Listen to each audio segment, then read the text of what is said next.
Alright, so we're going to be doing Prison Architect Hardcore, or Permadeath, sorry, Warden mode. For those who didn't see this, we did this once before on the channel. Basically what happens is normally when you're playing Prison Architect, you have kind of the pie, like the bird's eye view of it. Like, you know, you're the omnipotent being floating above the prison, you know, planning and orchestrating its things. In Warden mode, it's very different. You are playing as the actual Warden, and you walk around your prison. If you're looking for the poll, it is in the announcements channel. It is the last message in the announcement channel. The polls will always be in the announcements channel. On Discord. But, the other thing that happens is permadeath means if I ever get killed, it's just over. The prison is done. We will add failure conditions and events. That way, if like we just let the prisoners riot and we like hide in our room and just try and stay out of it, we could still lose. Events mean like random things can happen, like walls collapse, which means if I make myself a safe space, it could be the wall collapses to the safe space, and now suddenly it's not a safe space. I will turn on dynamic reputations. I'll turn on gangs. I don't really care about the plot and all that. World size large. Okay. Oh. I can make... Alright. That's fine. I'm just gonna leave the uniforms mostly the way they are. You can choose your warden. This probably won't be the biggest concern for this one. It's not like one of the wardens is like better at fighting back. We'll just do random. We'll just see what happens. And we want all the dogs, just because. It doesn't matter. DLC settings. Oh, they have a new they have a new jungle pack. We have to deal with sickness. The zombies aren't actually that interesting, unfortunately. In Prison Architect, they pop up once in a while, but your regular guards can pretty much handle them. Prisoner aging, because that feels more realistic. We got that. Again, I don't really care about this, because usually what happens is, like, the rat infestation just becomes a pest. I don't really care about a bunch of that stuff. Alright, so let's go ahead and get this moving. So, as you'll notice, so it looks like we got Rita. I want to say Rita... Oh, no, this is a different one. Yeah, so she suppresses people way easier. But as you can see, I move around as Rita herself. So the first thing I want to do is take in some grants. Let's get some music going for the rest of us. YouTube, you won't get the music, unfortunately, because DMCA, but just pretend you're hearing good music. Or music in general, or bad music. Just pretend what you like. So I'm going to go ahead and take the basic detention center because it's got a good amount of money it gives us. And I also want to find the administrative center because I'm going to need those pretty early on. I am going to do a lot of where is it? Quick build. I'm going to do a lot of the quick building. And the reason we're going to be doing a lot of quick building is I'm going to have to keep myself safe, like tucked away into like little corners and all that, away from the prisoners. Because if I'm out with the prisoners, I will absolutely get shanked at some point. So tucking ourselves away in the corners is going to be a big way of mitigating the risk. So we'll have this room and the accountant's room. So you can start working on that. I'll sing along for YouTube.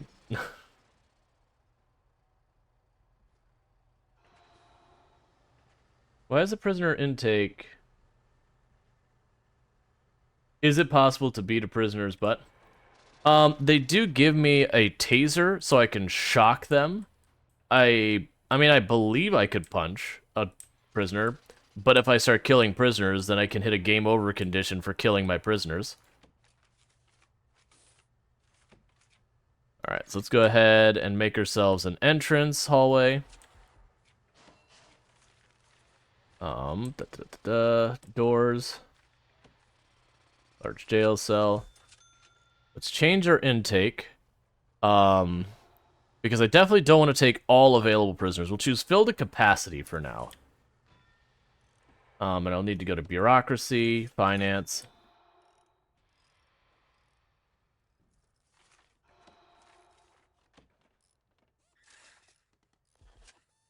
I'll need a perimeter wall there so the prisoners don't just leave.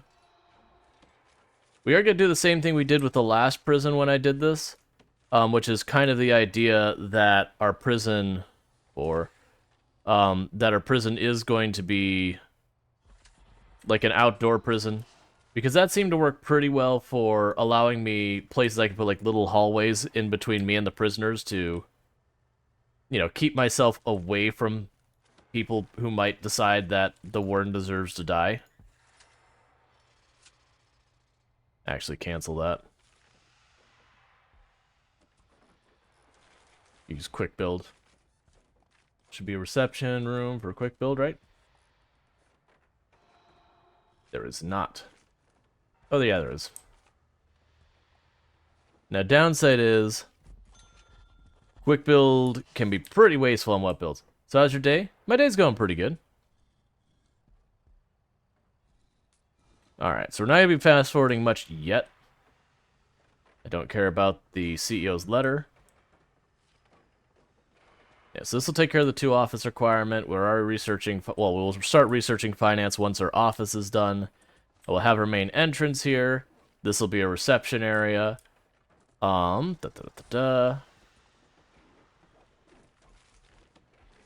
Quick build, holding cell. Of course, it's a different size. That's fine. Could put you there. We'll end up putting a perimeter wall over here. And we can go and make it shower to satisfy that need. We need a canteen. It's super wasteful. It's also weird to me that it works this way, because I don't know if it's just... Is that an uneven amount of space? You're an odd number that way? Why would you do this to me, game? I always put the kitchen right here, so there's a door between there. It just makes my life easier versus having them run the food across the whole building. But that's okay. You know, we'll make the kitchen separate. Let's see what this does. Why is everything different sizes? Alright, sprint a little bit. And I am going to put a door on this side, so... 1, 2, 3, 4. Turn you around. That'll work. Alright, so what rooms do I still have? Yard, kitchen, at least 2 guards, 2 cooks. That's fine. We'll wait to get the guards and the cooks until we get there. Or you can just put them between the reception hall over and between the holding cells. Yeah. Sorry, that's that whole not getting enough sleep lately thing. Again, not for a specific reason, just insomnia gonna insomnia. Alright, so garbage. I'm gonna put that after deliveries, so we'll make a big garbage area down here. I don't know how that skipped up higher. And get rid of that there. That spot there. They are bringing in the deliveries as fast as they can. Alright. Man, generally speaking, Prison Architect does a pretty good job of not gamifying being terrible to prisoners. Like, sure, you can be awful to your prisoners, but there's consequences for doing so. It's literally a game over condition if too many prisoners die in your prison. You get a call from the CEO and they basically tell you, you know, if any prisoners die in the next day, you get thrown in your own prison. Good luck. Alright, so we're gonna let that build for a little bit. And then I'm gonna have to run the power, the water, all that good stuff. Why are you an exclamation mark? Oh, it's basically telling me, yo, deliveries is full. There's just no more room. And I say, excellent. There, have a tiny bit more room. And I'm not going to hire more workers because that costs more money. You'll notice I have not built them a break room. That's not a strategic decision. That is me being a jerk decision.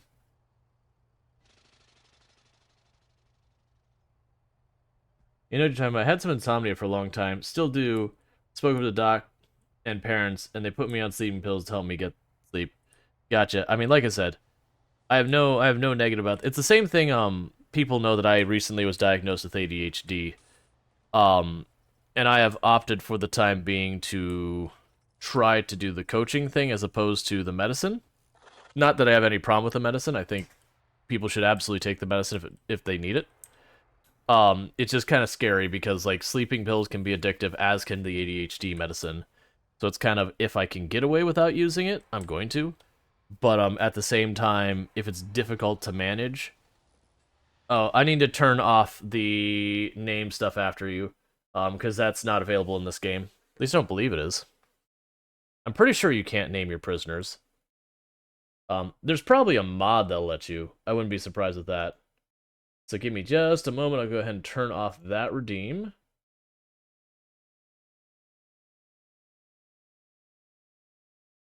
I really wish there's one piece of functionality that Twitch doesn't give me, or I guess Firebot doesn't give me, that I really... You can't. No, not the guards. Like if I click on a workman, my options are follow the workman, which doesn't really work in Warden mode, sack, or just get rid of the prompt.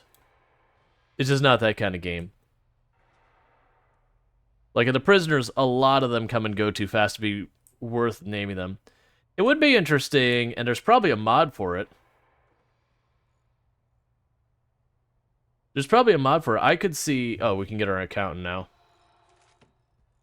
No, we can't. I gotta wait till I'm finished researching it. It would be an interesting thing you could potentially do in the game. Oh, I need to shrink that room.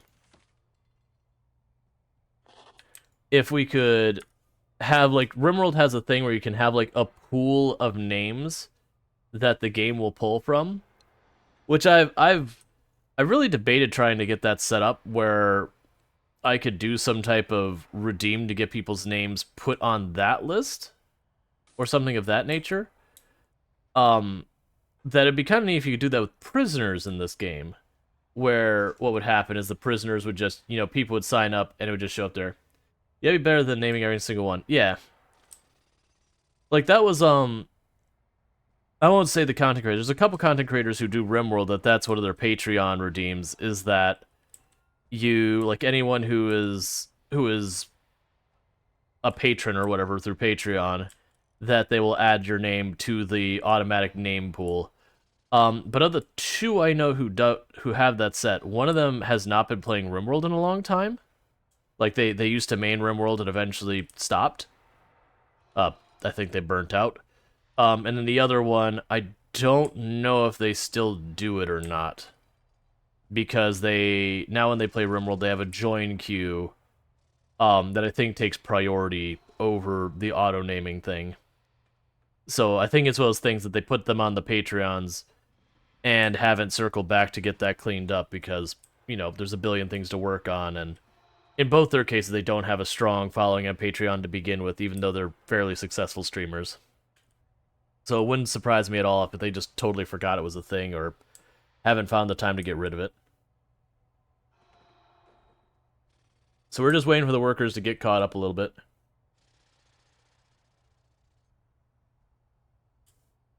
Here, we can fast forward this a little bit. We'll end up having to be very careful about the fast forwarding. Just because it can cause a lot of danger and trouble for me. And this is permadeath, so if at any point a prisoner catches me and kills me, then the entire run is over.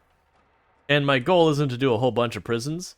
My goal is to try and make one prison work for as long as I can make it work.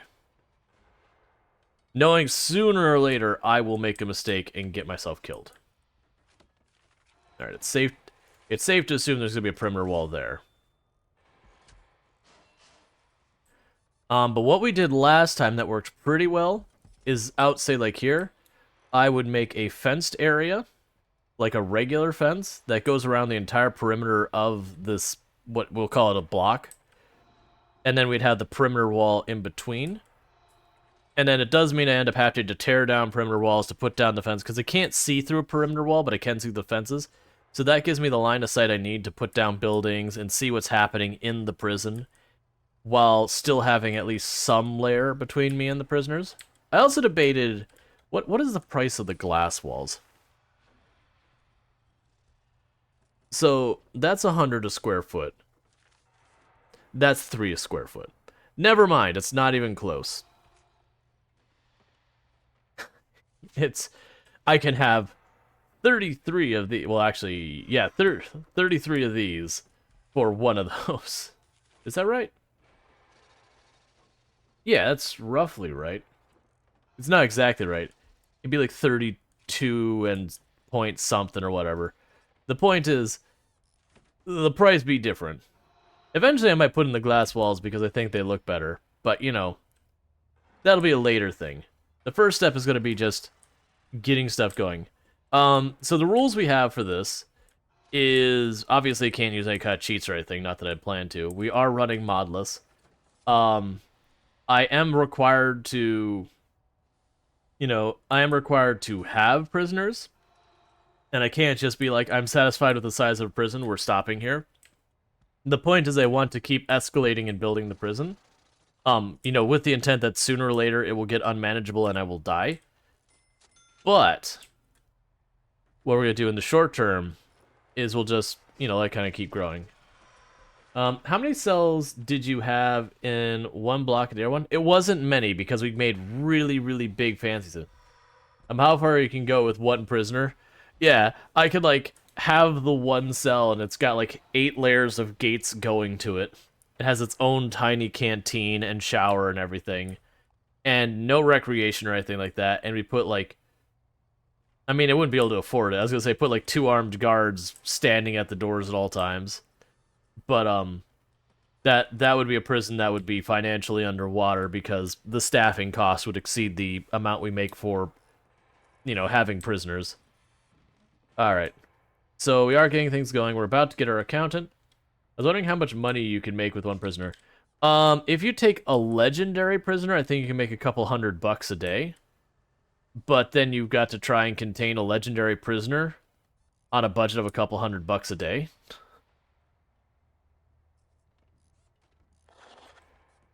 Alright, so reception is done. Cool.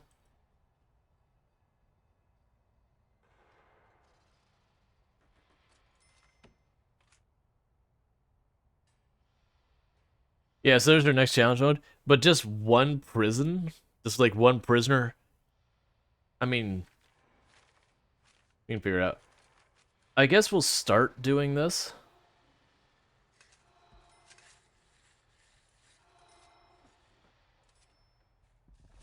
Oh, Fence, you are so cheap. I appreciate you greatly.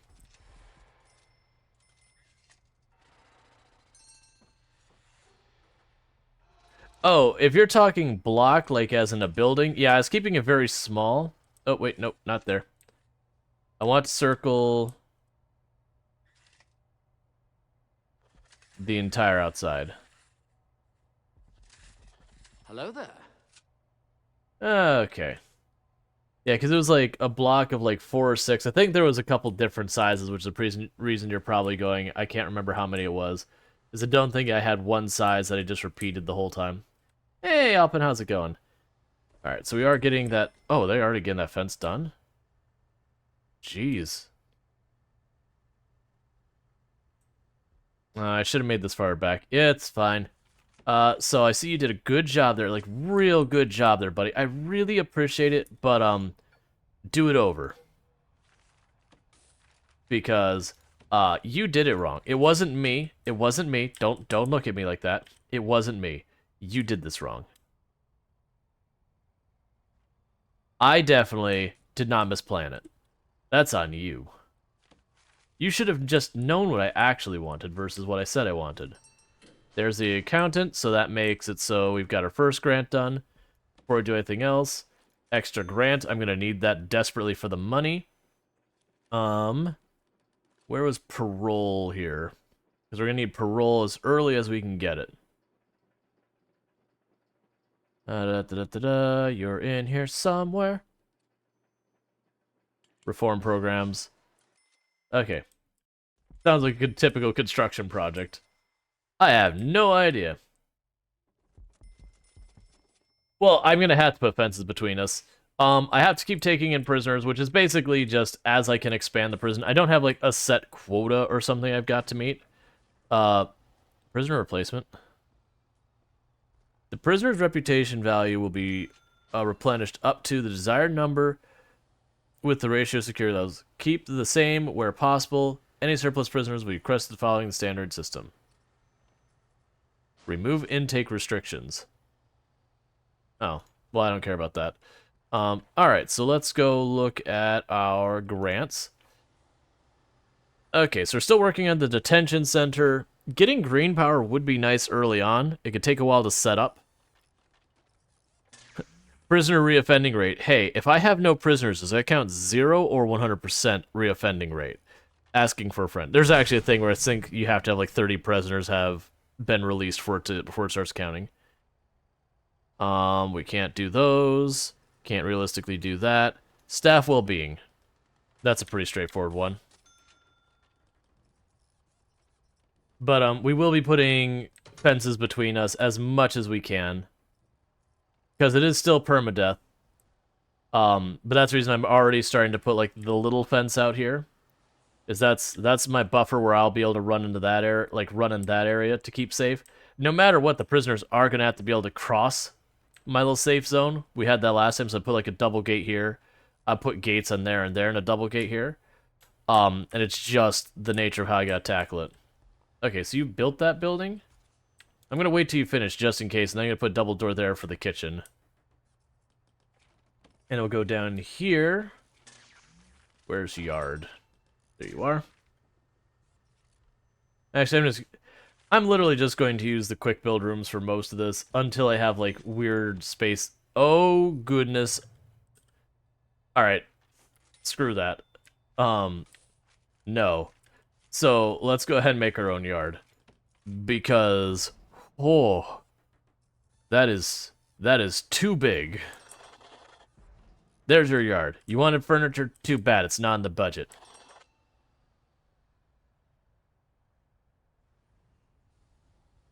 Hey, Jet, how's it going? Why does capacitors look different? If only you could build walkways between some towers and buildings. Oh, like not scaffolding, that's not the word. Like the catwalk kind of thing, the raised platform kind of thing. That'd be neat. But then they'd have to consider Z levels, and the moment you add Z levels to a game, you just opened a whole mess of stuff you gotta worry about. It would be cool, though. Alright, we'll tie that in there.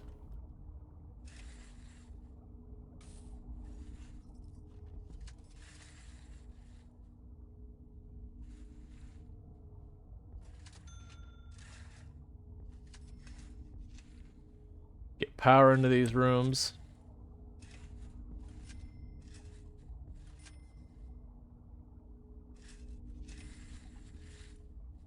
And use that as our means of getting power into the offices. You can go through there. Alright, there's the power.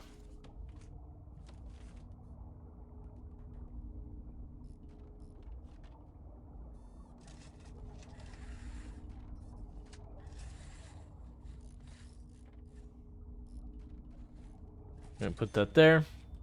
Run one pipe here. Our infrastructure here.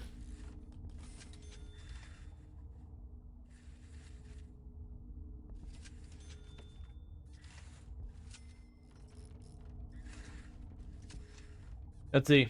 Would be easier and makes ways around the prison that you could be safe and not get checked for checking out prisoners. Right, but that would also take away from the challenge aspect of the run. If I could just keep myself like safely above danger at all times, it's unlikely I'd ever have to put myself in any type of real risk. Okay, so boom, boom, boom, boom, And as soon as that shower's finished building, that'll be another grant done. I need to build a staff room. Can I actually reach this to buy? Oh, I think you have to have land expansion. I was like, can I actually reach that to buy that land? Because it'd be good to be able to, like, buy the land and just, you know, bring it over. All right, let me guess, you're gonna make a giant staff room, aren't you? You are. Probably put the staff room inside the prison. I think get way worse contraband than what's available in this place. It's too big to tuck behind the kitchen and all that.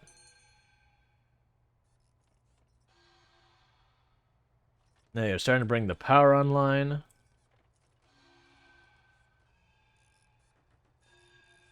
We'll do the staff room in a minute.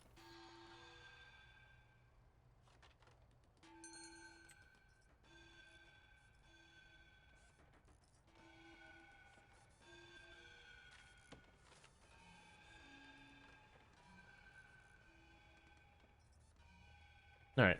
It could be a pretty expensive thing. Late game thing. Yeah, I could see that. I could see it being locked behind bureaucracy as well as just very cost-prohibitive. Like, that's the thing with the perimeter fences that's going to slow up the rate we build our prison. Is like, right now, this fence, the prisoners can just get over easily. So I have to put a perimeter fence on the other side of it. And perimeter fences are extremely expensive.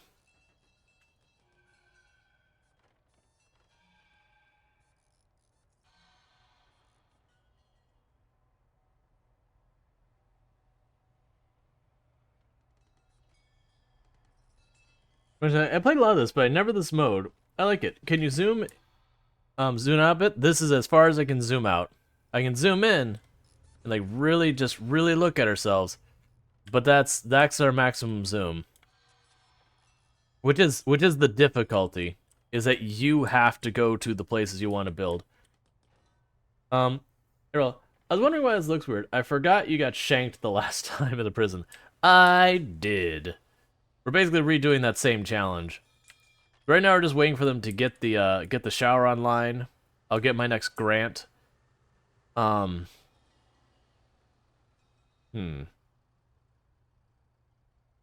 I think the first cell block we're gonna put behind. So we'll start them building the perimeter wall over here.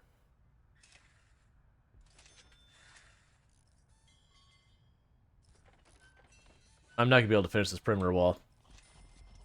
That is a real problem, actually.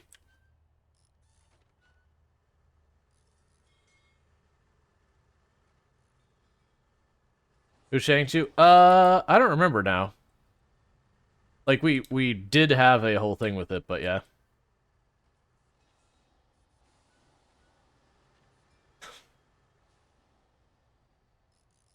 Please finish the shower so I can get my $10,000. Yep, the clip is on Discord. Yep. Yeah, prison time. Let's not get shanked again. Wasn't the guy who reoffended like 4 times? I don't think so. It was a person that was, like, it wasn't even like a legendary prisoner thing, is that? It was just, no, actually, was it? I'm trying to remember. They had managed to fight, I think they were like tough and deadly, but they weren't like full-on legendary. But they managed to kill 4 of my 5 guards, because that was the only reason the prison was actually running, is we may have been understaffed a little bit, but I did manage to make that work, but kind of the problem ended up being that I found most of my guards were dead. I'm like, where is this happening so I can, you know, put down some new guards to help deal with the problem, to, like, direct them at the person. And I hadn't noticed that he had destroyed, like, I had, like, I'm making, like, a little gap between the fences that I can run around that the prisoners can't reach me. But I have to have doors every so often so I can, like, switch areas and so the prisoners can cross where they can't get me. So imagine I had the secure door here that's left open so prisoners can cross from, like, here to the next block. And then I have my secure doors that are what I cross through to keep me safe. And he had destroyed one of those doors and I hadn't noticed, so I ran through, saw him, he immediately aggroed and just went through the door he had opened and just immediately shanked me. Like, you just saw him, like, beeline for me, and before I could even do something about it, it was just... Boom. game over. Alright, so I can continue expanding on this.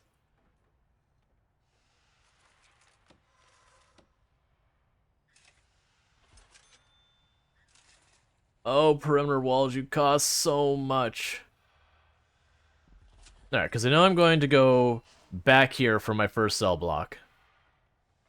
Now, the last time, I went out of my way to make, like, the nicest cells I could. And then the reason for that is because then they have the showers and absolutely everything in their cell. So I don't even need to put showering on the schedule or anything. They just, it's right there in their room. If they need it, they use it. So that works out really well for us. But it did mean the number of prisoners I could fit in my prison, and it was this one. The number of prisoners I could fit in my prison were not good. Does the improved cell have that? So luxury cell has like everything, which again, that helps out because it means your prisoners' needs are all met. So it makes it really easy to manage a lot of that. Not all met.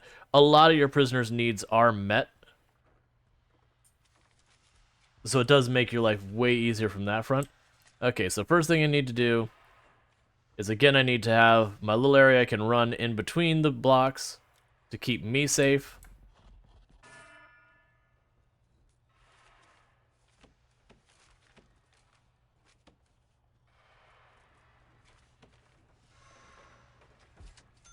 And we have their doors, and we have my doors.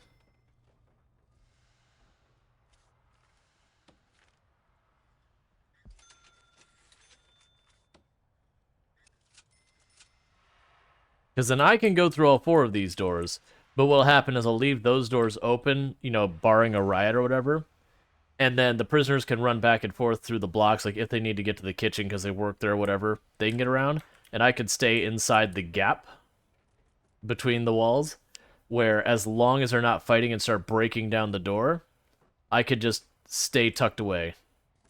And then plus the perimeter fence here, I'll end up having the concrete floors automatically. Alright. This is making me want to play Prison Architect again, and I haven't touched it since Paradox took over and started milking it with crappy DLCs. I will definitely say the DLCs since Paradox took over have been a mixed bag. There's been some that have been good, and there's been some that have been real bad.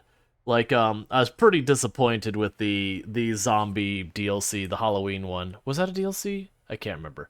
There's been some of the DLC that have definitely not been great since Paradox took over. But at least it's actually getting stuff done, because it kind of was not getting much love for a while. Like the devs have been experimenting with new products, which is understandable with how long they've been working on it. Alright, so do I want to go with the improved or the luxury? If I do the luxury cells, again, most of their needs can be handled in the cell. It'll generally make things less dangerous for me, but it will make the amount of money I make way less, because, you know, you look at the size of that cell, it's 5x7 versus the approved cell. It's 6x5. Actually, 5x7, 6x5, it's only one difference. Well, forget that. Versus a basic cell is nothing. Then we have solitary. And you have shared cell, which is just that. I feel like the luxury cells worked pretty okay last time. It is a thing that, you know, is not an efficient use of space, but that is what it is. So can I put those? They won't go side by side. They'll take too much space.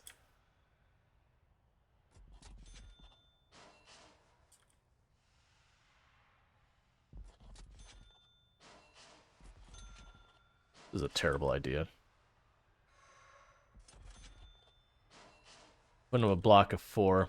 Normally I like to make the hallways wider than that, but I haven't given myself a whole lot of space to do that. Alright. Do a mix of cells, good prisoners get the one. So the whole reason like I could do these ones. The whole reason I'm doing this way, and that's actually the reason I'm not doing that, is because they like all be all weird sizes. The reason I'm doing these ones is because they have the shower and all that built into the cell.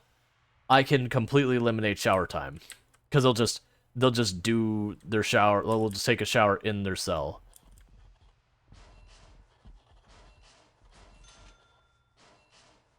Alright, we're playing a dangerous game. How many prisoners do we need to make? Okay, 15. We can probably make that work. One thing I do need to do, let's make the staff room, because that'll be 10,000 more.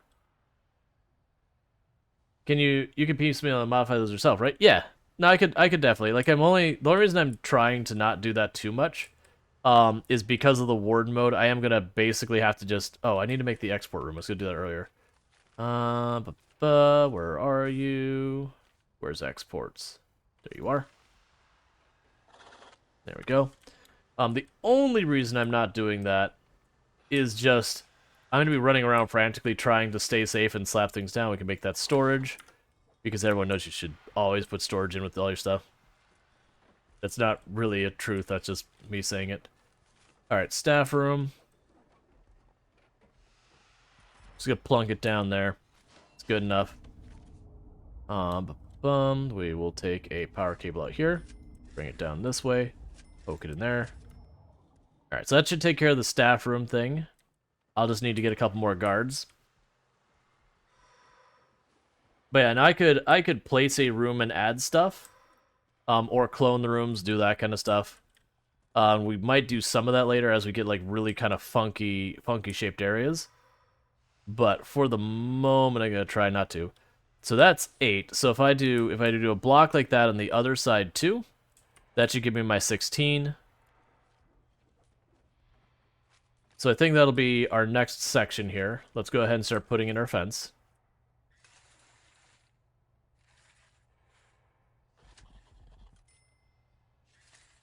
Because the canteen and all that in the front should be more than enough to support 16 prisoners.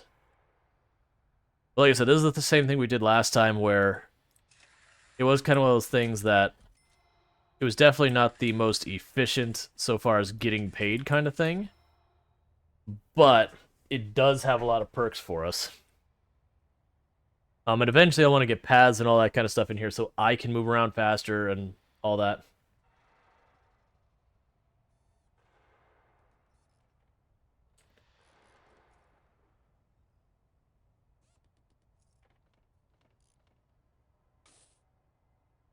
But yeah. I could go into them in these rooms and just be like let them build one of the rooms, take out the radio, the TV, the desk, like take all those extra luxuries and leave it like that. But part of the reason I am doing that is they have recreation need, they have a literacy need, which is the bookshelf, they have that. So this room kind of covers a lot of their needs. So that does mean they'll be less likely to kick off. So we are going to be taking care of a lot of their wants and needs to just keep them appeased as best we can. Because otherwise they'll murder me. And I don't like that.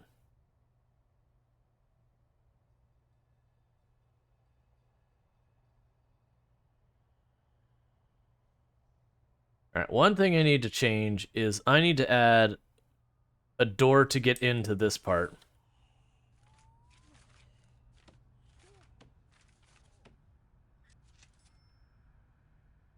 Now I need a door to go out here. That's the thing. Take out the luxury part of the luxury rooms, get them all built, then add the luxury back in to get cash. They'll murder you either way, give them the chance. Right.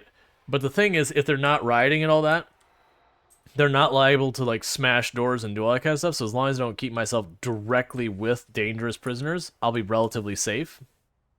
It's when, they start kicking off and rioting because, they haven't talked to their family in a long time, or whatever their immediate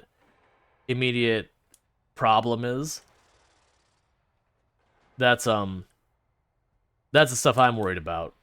Because, like, if I can keep myself separated from the prisoners most of the time, then I don't have to worry about, like, the random person who sees me as the warden decides I need to be gone. They're liable to not be able to reach me. Because they won't typically, like, a prisoner, if I'm on this side of this wall and a prisoner's on that side, if they're not riding, they're not going to beeline for me. Now, if I'm in this gap here, and the prisoner's walking past me, they're a lot more likely to try and go for it. Hey, She-Wolf. I'm doing pretty good. That's the whole reason I keep myself separated from the prisoners as much as possible. One, if nothing else, there's a door between. It's a buffer between me and danger. Ah, so it's 80,000. I didn't think it was that high. That's a bummer. I was say it's like I could just build on the other side of the road and build the thing over there. Nah, at 80,000, that's not in our budget. Because I need to be able to get this first batch of prisoners shoved in here with at least the fence around it. Which should be okay as long as I can afford the next batch of cells. We get those 8 cells down here. I have a big middle area that I can put like common room or visitation or whatever in there. We're gonna have lots of security problems. There's gonna be lots and lots of contraband in our prison, so that's actually going to help us out a lot. To just keep me separate. It's an outdoor prison where they can get to the fence, they can chuck stuff over. I mean, I have visitors like walking the whole way through the prison and all that. There's lots of things that are going to be wrong with this prison. But the point is, I don't actually care about any of those things because my entire idea around staying alive is to not be where the prisoners can reach me. Another thing I need to do, which I'm going to do even though it's expensive. Where is it? Objects. Metal detector.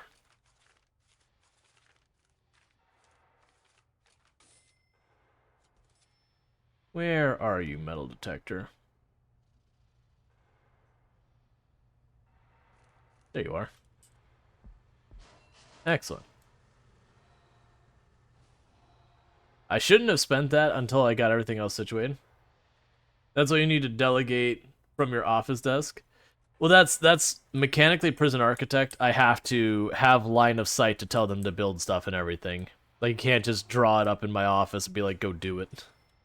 Or, you know, go to my engineer and say, hey, I need you to build another 8 cells. Do another 8 cells off of cell block A, and then, you know, they go off and do it. Because, again, that'd be a whole thing where it'd be super safe. Alright. So we're starting to get our cells online. Which the danger is, the moment we start actually having our cells start opening, I do have this set so my intake will intake however many prisoners I got cells for, and I'm going to make it a rule to myself to leave that on. So that way when I go to expand, I have to go until some legendary prisoners break out and show up at your house with no security. Yep.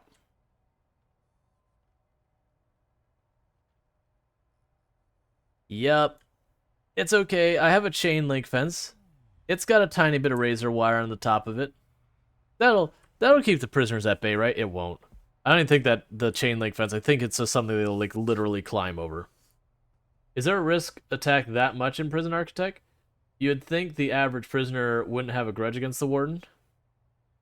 So that's the thing. Like 90-something% of the prisoners probably won't. It depends. Like a bunch of like the low risk prisoners probably wouldn't so much as cause a problem. The normal risk you might have a couple. When you start getting to like higher risk prisoners, like maximum security prisoners, yeah, you don't want the warden wandering around at the maximum things. Like different prisoners have different traits, so they have stuff like volatile in that. Those are the prisoners I'm most worried about, is the ones that, you know, they just get in a mood at some point, decide you need to not be alive anymore. And then you aren't. I've like never done the one tile wide hallways, because normally I have way more things. Boston Dynamics service dogs. Eek. Alright. I'm just waiting for that staff room to be done. Once that staff room's done, I can hire my 5 guards. I'll get my 10,000. I'll be able to take another grant that'll give me immediate payout. So just kind of waiting.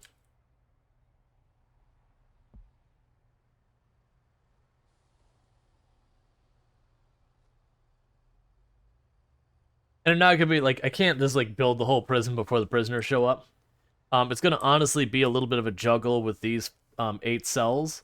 that I basically won't be able to get the next set of cells done until I get my payout from my other grant. Realistically. So it is a thing that after that point you see I have a negative income. And for the record, there's stuff you can do to absolutely cheese this game. Like I can research the gardener and just have like a tree farm. You can also sit there and go into the renewable power and effectively make your entire prison just a just place that, sells power. Would building a grocery early be good for a little extra money? Oh, building the businesses? Uh, maybe. Yeah, you could do like the wind and solar farm.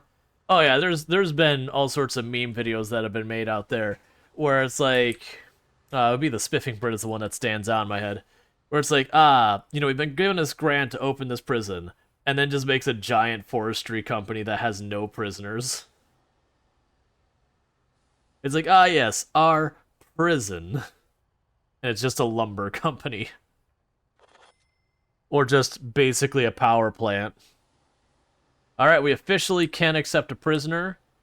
So now things are gonna get dicey because I'm not ready for that prisoner. I was expecting the staff room to get done. So I can at least put a wall around my place. Please, build the staff room. Oh, you're halfway. Come on. You just gotta finish that bit of floor. Then I can hire my other guards. Because right now there's just a chain link fence is all that's going to keep our prisoner in there, which means that first prisoner is 100% escaping. It's like, you're under arrest. You're going to be in prison for 15 years for, embezzlement or whatever you're in trouble for. All we have here is, like, the dog park chain link fence keeping you from just walking to your freedom. And then we just expect you honor system to not, leave. And maybe at first you're like, yeah, I'll do the right thing. Like, I did the crime, I'll serve my time. After a couple of weeks where you're, like, really over it, you're like, man, just one moment of being like, man, it's just a chain link fence. And then you've escaped from prison.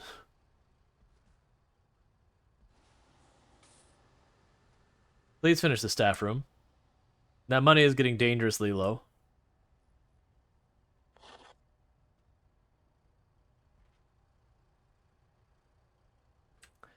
It's actually what things they did with Prison Architect is while it is heavily influenced by the American prison system,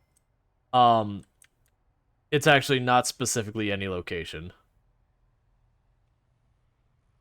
They got a second cell. I really need you to finish the staff room now, please. You're really starting to scare me with the way you're building the prison cells and using up my money before. Alright. We're going to take a risk here. 2, 3. Just to make sure if they do manage to finish that staff room, I have the guard so it instantly succeeds. What are you waiting on? What is missing from this? You've got the walls in place. I'm pretty sure. What is the thing that is missing? It has power. One time. Oh, you're missing a couch. I see. Oh, some of those things aren't actually there. They're just ghosted there. Okay. Please finish it. Please. Oh yeah, they're starting to put soda machines. Because it doesn't even have to have all the furniture in place to count as the break. Well, actually, look. I need you to finish this room, please.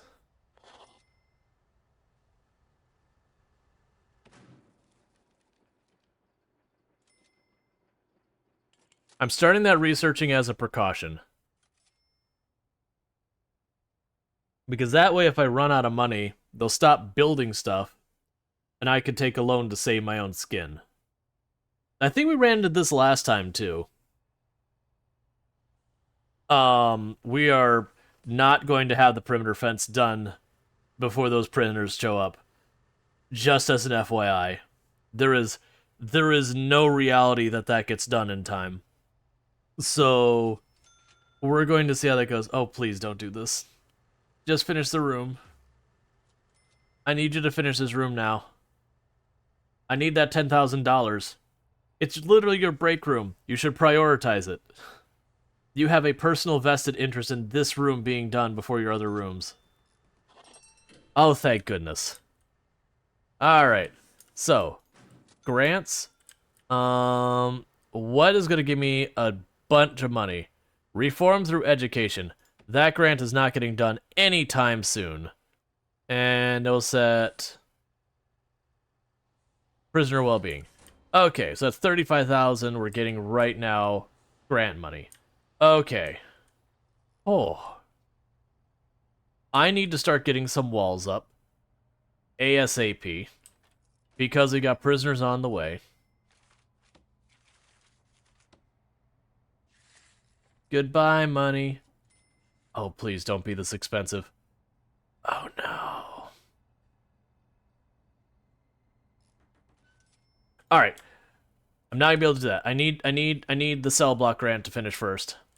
We're gonna have a real spicy first day. We're just gonna go down here to intake. Perhaps tweak the ratio down a little bit. It's still gonna fill it, so I'm still gonna get 2 and 3. But quick build, luxury cell. Alright, make sure I space these the same.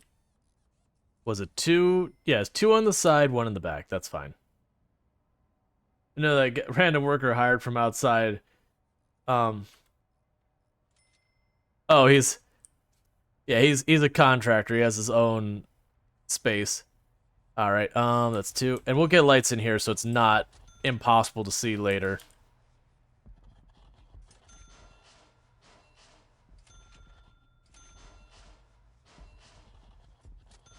All right, that'll give us 16 cells, which will satisfy our cell block grant to give us another 20,000.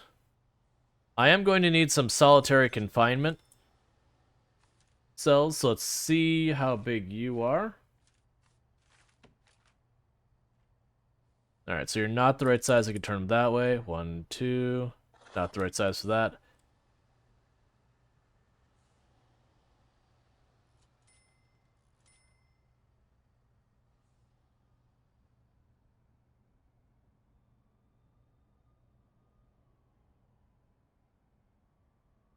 That'll work.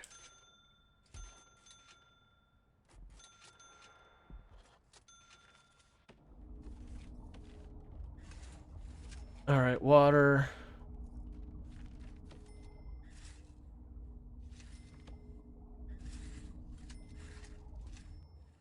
Alright, so I'll take care of solitary confinement for the inevitable breakdowns and all that. We're almost halfway to having all this sorted out. We will need medical, 2 doctors, and a psychiatrist, or psychologist, sorry, not psychiatrist. So I need to research health. Because that's those things I can make happen while this is all happening. Because I do have money for a bunch of littler projects. The big thing I'm running into right now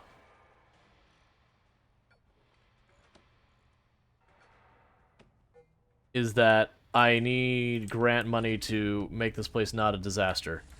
Alright, so I do have to hook this up, because otherwise they're going to get all sorts of mad when none of their toilets work. Which is fair.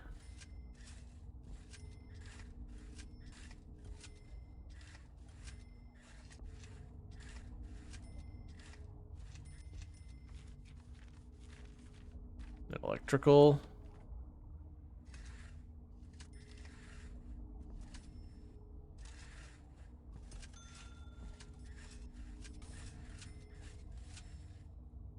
Okay. So I've got that going on.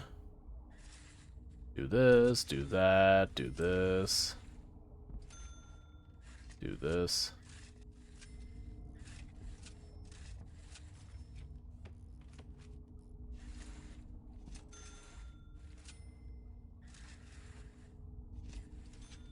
Because I want to get this all set up before the prisoners are here.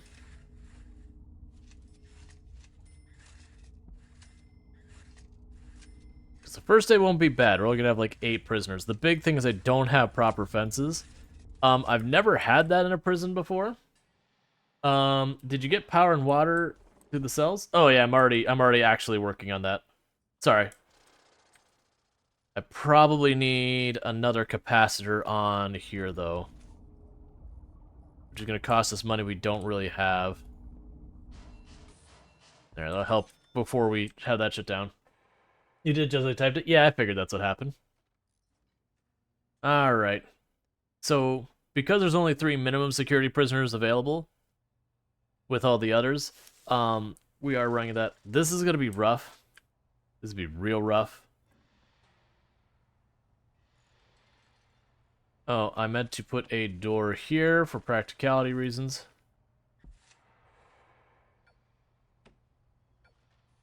Lock those 2 doors open. Those stay closed. That's a holding cell for if we ever have any cells get messed up.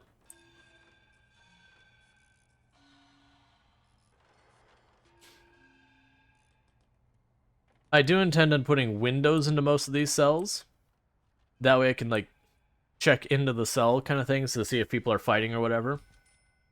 That's part of the reason I'm making kind of the cell blocks a little small, is I should be able to see these 3 outer cells in all of them, and maybe be able to get a view from, like, this side into those cells.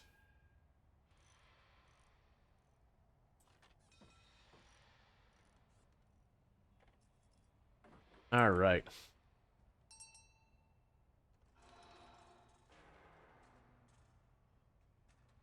Your prisoners are currently living in cells that don't meet their entitlement. The quality of my cells is too low. I am literally putting them in luxury cells.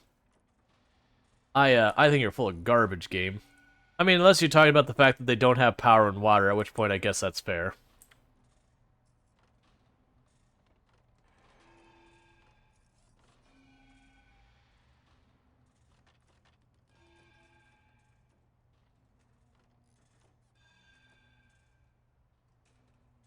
Please. Please finish the cells. That's the reason I'm very specifically not spending more money, is I want to make sure I get all 16 cells done, because that'll give me 20,000. I can take cell block B, which should give me another like 15 or 20,000 or something like that. Oh, it should give me enough to build the perimeter fence. And then I do the thing where I make the next cell block, kind of get it all done, and then we turn around and attach it to the prison, like open it up.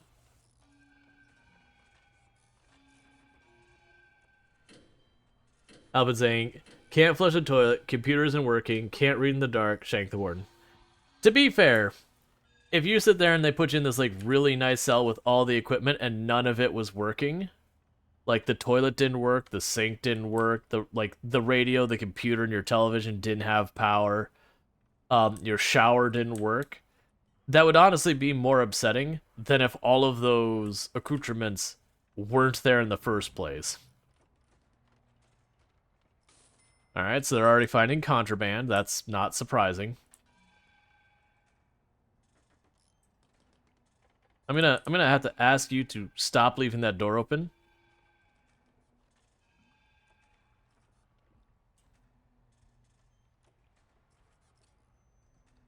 I'll probably need to add effectively like a lock system where I have like an extra set of doors. So that way if these doors do get left open, they don't just see it as an easy, I just run out here. Alright, so that wall's done. These ones are still foundation. That's not built at all. Hearing power getting hooked up, so that's good.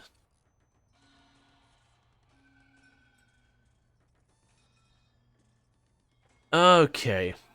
It's okay, prisoners. I'm literally researching your health right now. It'll be fine. You don't need to stab me. Alright? We could be buddies? Please? Alright, so you can build a medical ward and a psychologist's office. Let's see how much those would cost. Where's the medical? So medical ward, you want a big medical ward, don't you?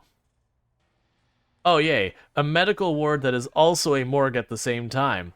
That way, as you're laying in your bed getting medical attention, you can look at the corpse on the other side of the room. That is that has got to be good for one's mental health. I could not see any way possible that would have negative ramifications on your psychological well-being.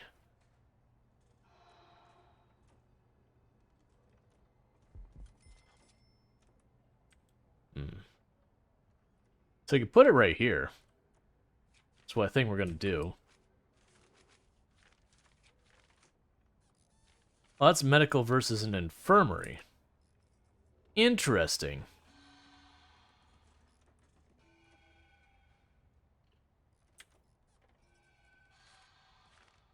Huh. Huh. Okay.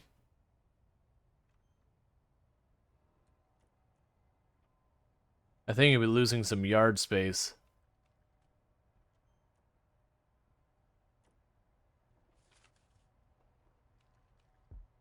So the infirmary is designed to be accessed with anyone can use the door, versus the medical ward appears to be staff only, which is curious.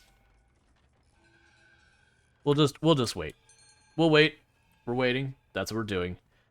We are waiting. We are letting our workers get that done.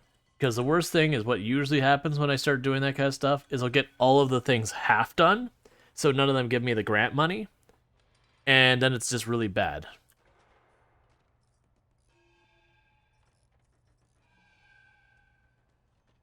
I don't even know where the prisoners are. We have 7 prisoners in this place. Oh, it looks like they're in the canteen.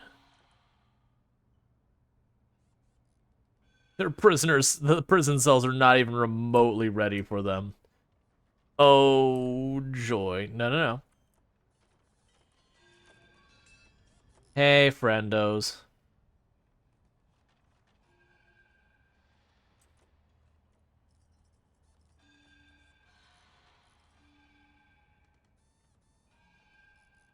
I'm glad no one is trying to escape over our tiny little fences.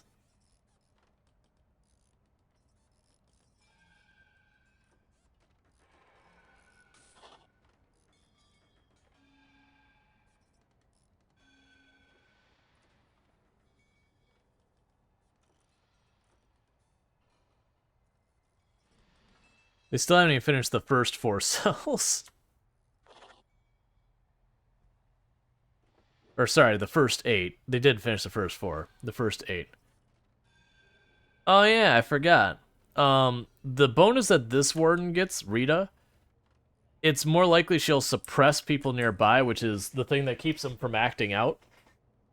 It's basically like you feel like, the guard's just like looming over you kind of thing.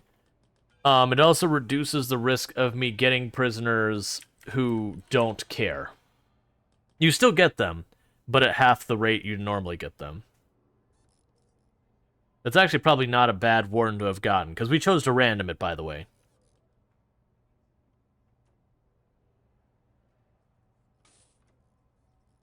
Where is the pipe disconnected on here? Oh, it's missing 2 squares there. Okay. Are you all excited? You're about to get water.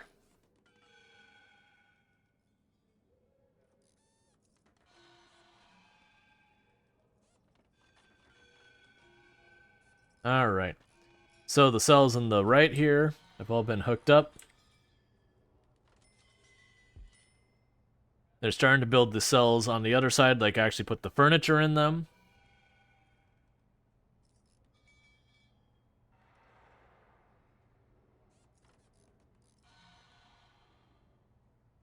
Okay. We have some exhausted staff members. We'll end up needing the medical pretty early on, because I can't see what's going on when we, well, we won't be able to see much what's going on. I wonder how the CCTVs work with this. Like, if there's CCTVs, will I just be able to see what they see? Or, like, if I go into security, will it be just, like, toggle between the CCTVs? I have no idea. Because Warden Mode was one of those things that they kind of just tacked on to the game. So you never know. Because they did that with the escape mode. that they kind of put it there, and it's all right. It can be fun, but like it's super easy to cheese because they never bothered to like really go through balancing a whole bunch of stuff in it and anything like that. It was just kind of a, hey, we can add this game. Sure, let's add this.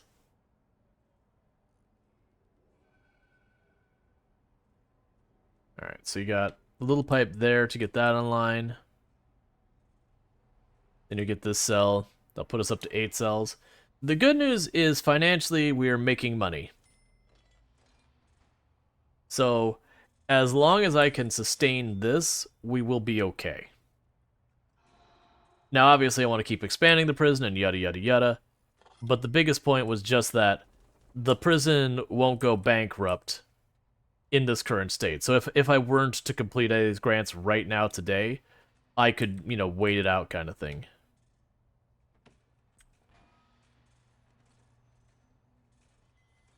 Alright, keep working on your cells.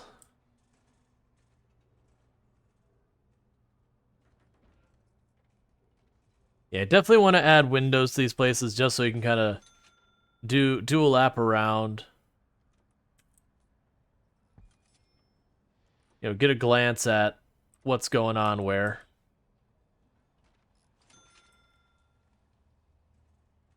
Because that'll probably be pretty important for our survival. To, like, recognize when one person is starting to riot here, then I can, grab a guard and send them in there. Because, like, right now, if there's someone rioting in this room, I can't see them. I can't tell the guard to go there. I'd have to go in here, get into this narrow death hallway, and then tell them to go in. But if I put a window or two here so I can peer into that room, I can just right-click, like, grab the guard, right-click there, and then the guard will do their thing. I have to have line of sight. Like, that's the entire challenge around Warden mode. You gotta get right up into things and not die. Now, by default, Warden mode doesn't have permadeath. The Warden dies, and then you come back as a new Warden. Permadeath, though, is where we've changed that. Oh, you need power? That's fine. We can just put that right at the middle. Alright, we're up to 8 cells. Moving on up.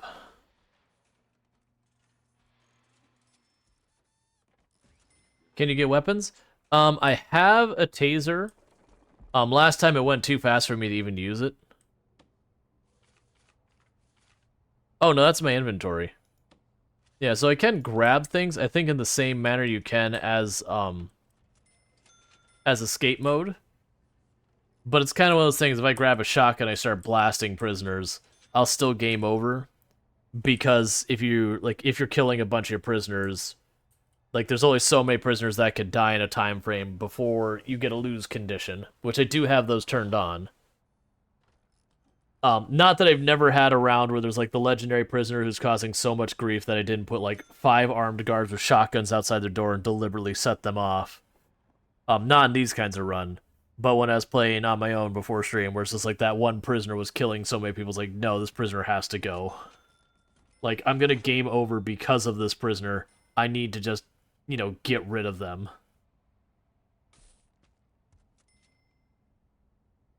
Alright, we're up to 10 cells. We're almost about to get our payday. And then we can put up the perimeter fence and we can start working on the next thing.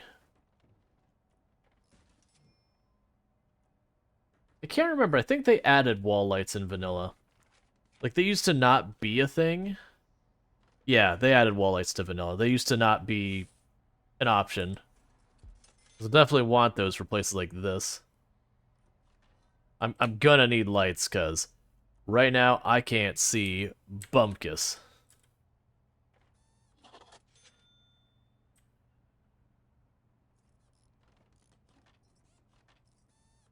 But first, I need to get the basic prison set up. I should have searched them all, but it's only... I'll say there's only 7 prisoners. I'm pretty sure the guards can search those 7 prisoners relatively fast.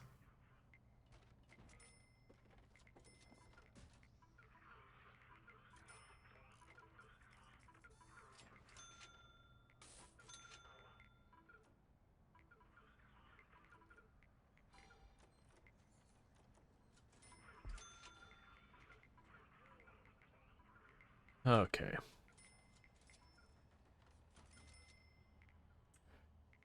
We're up to 11 cells.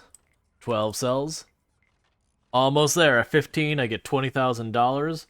And we build our perimeter fence. 13 cells. Just 2 more.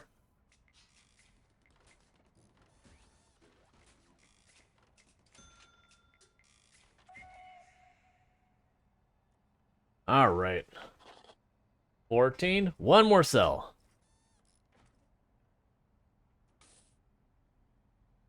Let's check on our utilities real fast. Okay, you're still at about half. That's fine. Alright, so that takes care of that grant. So immediately take all that money.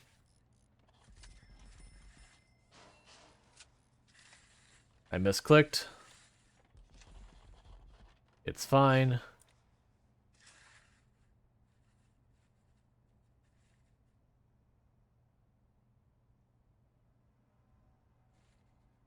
Oh, I thought I had built this side. Next grant. Okay, a grant that gives us some money. Cell block B. Cool. That's $10,000. Alright. Cool. So it costs us just about all of our money, but we're going to go ahead and get that exterior wall in place. So the next thing I need to do is I need to get a psychologist. Sorry, not a psychiatrist. That's a separate thing. Both of which are in this game. Psychologist office. And I need to get a medical ward and 2 doctors. So I've definitely got room down here for the office. Because I was thinking, if we go here and do an office there, of course it won't match up the way I wanted to. I was say I could put an office down here facing one way and then have an office for the psychologist and the psychiatrist down here. Because those you want inside the prison because there's certain programs you can do to have those. Alright, so I'm going to build the infirmary. I think you're just going to lose a chunk of your yard is what's going to happen. And you're just going to have to smile and be happy with it.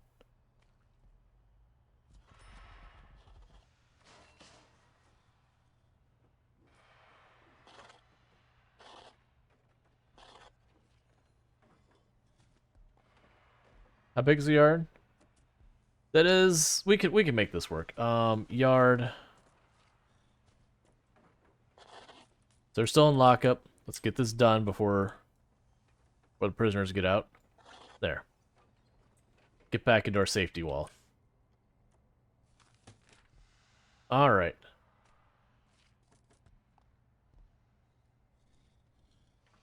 So that'll be a medical ward. I need an office still. And the office needs to be inside the perimeter, which, again, I can put it down here. I dislike that its size is going to be weird.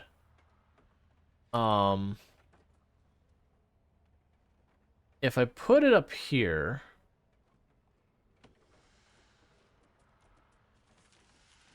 Can I fit 2 offices up here? I can. So I put it there. Would it be in the same spot? It'll be a double thick wall. I can live with that. So that'll be the psychologist's office. And then the psychiatrist's office would be the other side. I'm going to build it now. I shouldn't, but I'm going to build it now. And with that, we have to wait. Because we're running out of money. And I gotta make sure they actually finish those rooms before I build more.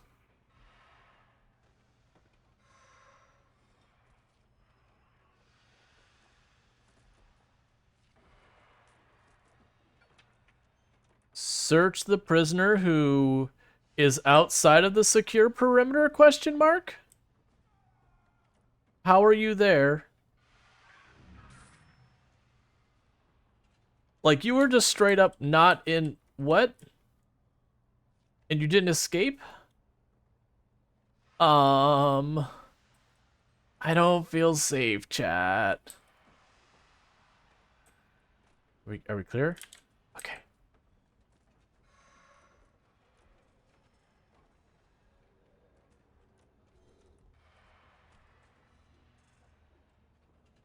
I am really surprised we didn't have an escaped prisoner from that.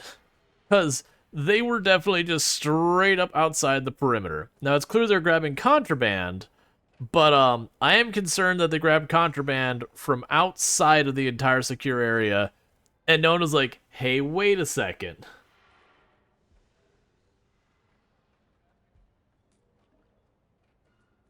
Prisoner, listen, y'all needed some help, so I thought, let me move this for you.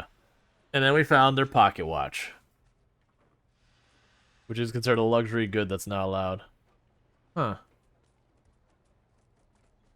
He doesn't like paying rent. He wants it back in.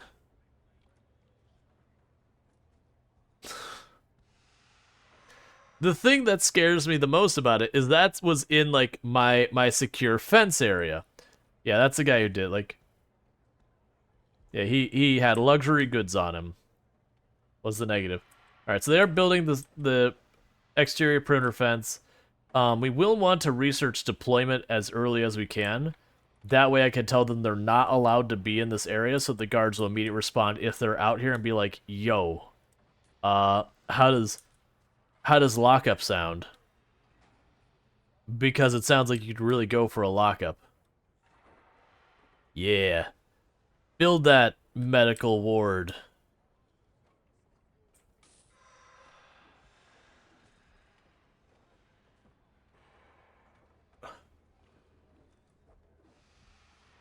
Alright, meanwhile, we're going to choose maintenance.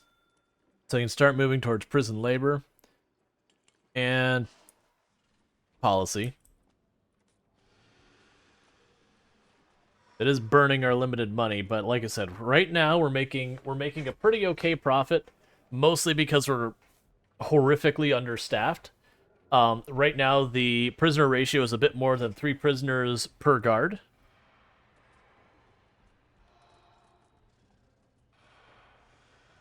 And that doesn't sound that bad, except you think of the giant footprint of the prison, and there's like no CCTV or anything like that. So it's literally the guards running around themselves checking in on things, and by that I mean they're basically not. Like, there's a whole bunch of prisoners, or that's the kitchen. There's probably gonna be a whole bunch of prisoners. Well, right now they're in lockup, so it's actually probably not bad. But like when they go to the canteen, all that gets rough. I'll have to do a lot of scheduling with the guards to make this not burn down around us. But I am gonna have to be fairly efficient with my staffing budget for as nice as I'm making these cells. Just the very few number of prisoners I can fit in this place. You know, the savings have to come from somewhere. And unfortunately, we're going with the what if we didn't have a staff kind of savings.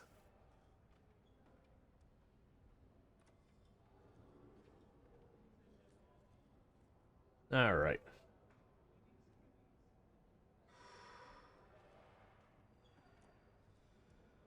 Let's go ahead and fast forward more. Because it should be relatively safe as long as I stay here, because there's not going to be a reason for most of my staff to cut through this little middle hallway. And as I mentioned before, if the prisoners aren't rioting, they shouldn't break doors or anything. You know, versus if I'm standing next to them, you know, they can crime of opportunity just go after us. I'm also trying to watch these doors to see if we have any other prisoners magic their way outside the secure perimeter.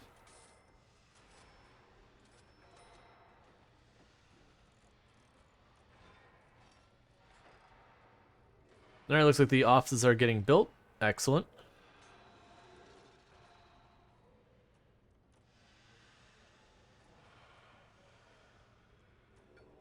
That'll ultimately need to be a regular door, but that's fine. I'll end up needing a lot of staff doors, so I don't care. We just yank out the regular door, or the staff door, put in a regular door. Because they do need to be able to get into the psychiatrist's office for certain programs. Like, to help them deal with, volatile behavior, that kind of stuff.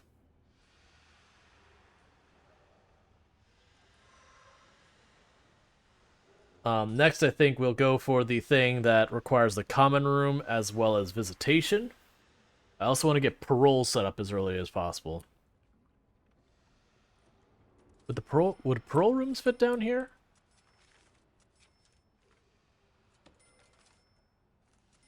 Yada yada yada. That's visitation. a parole room fit down there.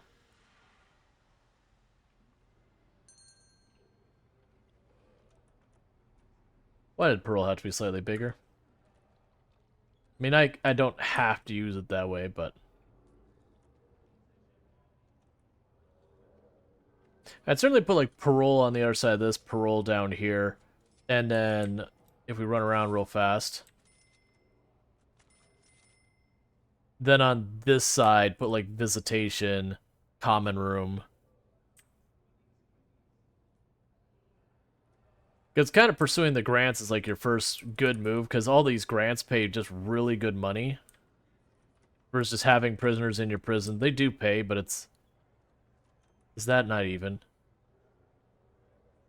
Oh, it's so upsetting. It's so upsetting. I shouldn't cancel and move, and I don't have the budget, but it's so upsetting that it's not even. It's one tile short on that side versus that side.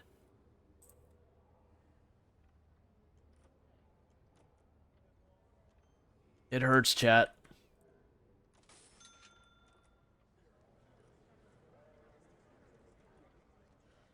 I'm sure at some point it'll need to move, and then we can right this horrific wrong.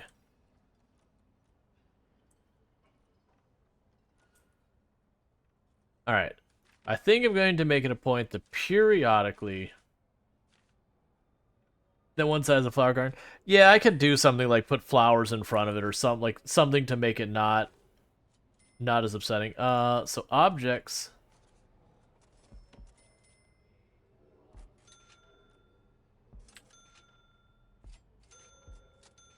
I'm not gonna do them all. I'm gonna put a couple of windows there.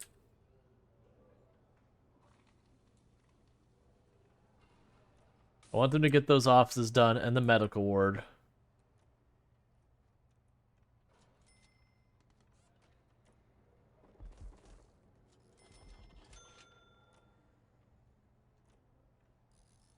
Get in there. Oh, you need power, don't you?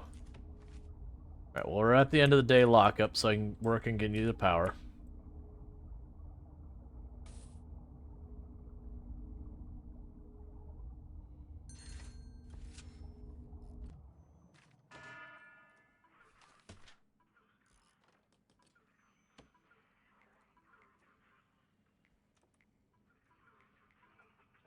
Alright, so we've got that going. So that's power for that room. These rooms here will need power.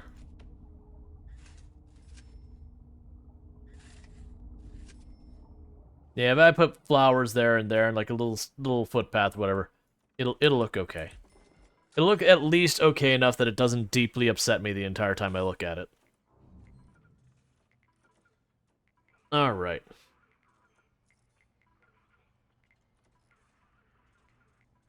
So we definitely want to get the prisoner parole early on, because parole is very lucrative in this game. The idea behind this parole is every time you parole a prisoner, you get a tiny little bit of extra money for it.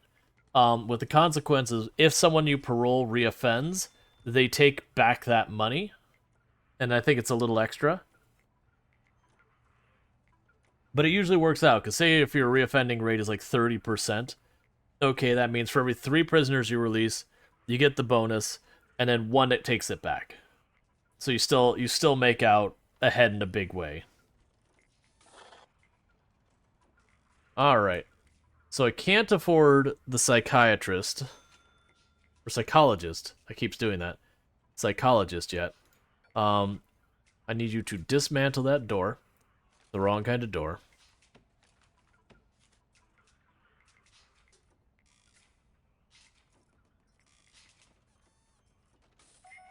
Okay.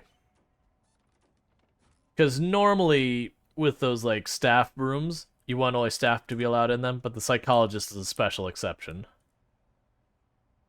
And we'll get lights going here at some point.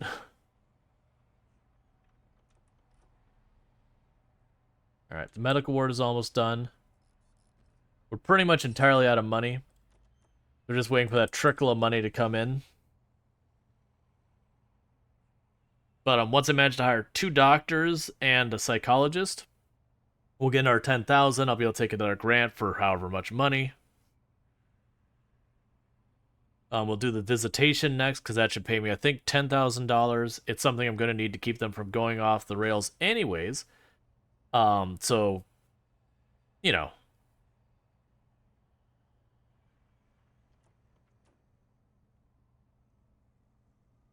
Okay, so it's not installed yet.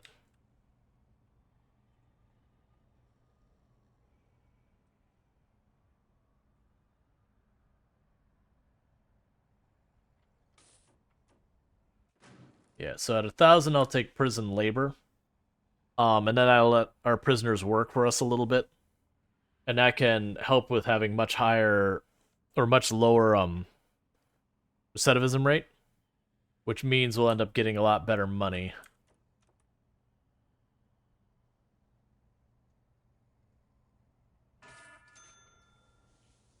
Okay.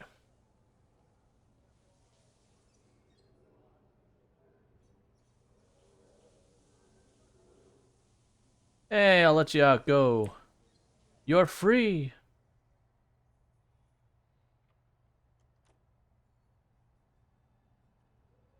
Reform programs are key for prisoners successful in reintegrating into society. Some offenders will start successful new lives, while others will fall back into the old ones and reoffend. Reformed prisoners will bring an additional cash reward, but some prisoners will reoffend and return to your prison. Not only will you incur a fine for their failed rehabilitation, but they may also have picked up some bad habits from the outside. Yep. It's basically a thing to kind of give a weight saying, no, you kind of actually do really want to reform your prisoners. It is important.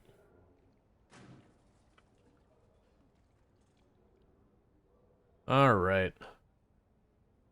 And the big one for us for making money is going to be the number of days we can go without incident. Because that will continue to go up more and more and more as long as they don't have prisoners either kill someone or escape.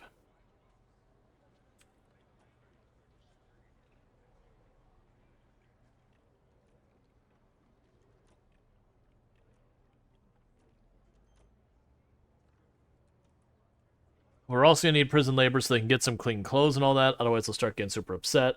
We're going to need a janitor to be able to clean stuff, or they'll get super upset. That's where we're at this right now. Is I am not covering all their needs, and if I don't get that fixed, it'll be a problem. But I unfortunately have to continue to wait until we have more of our stuff.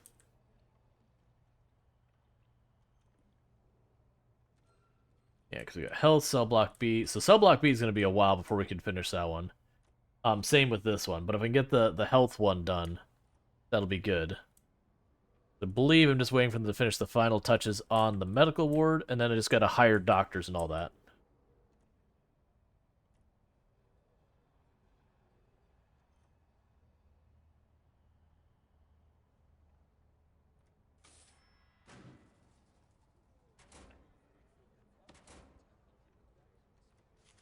All right, how much do these cost? So $100 per doctor.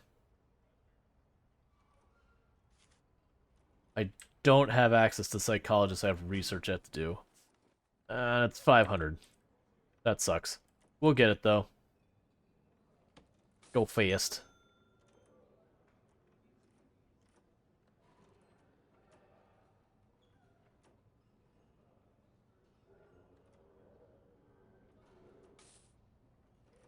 And before someone's like, you should take a loan. No, I don't need to pay interest. We're stable. It's fine. I always get that every game. It's like, you need to take a loan. It's like, no. Interest is the bane of existence. Yes, I understand you can take a loan to give yourself a thing to, bootstrap and all that. Whatnot.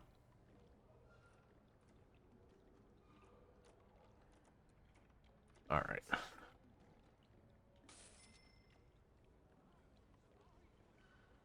Slowly but surely getting stuff done.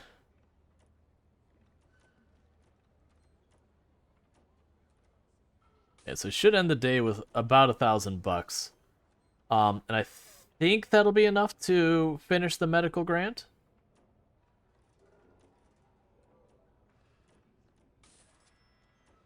Oh, I have to research the psychologist, so it'll take me a little bit longer than that. That's fine.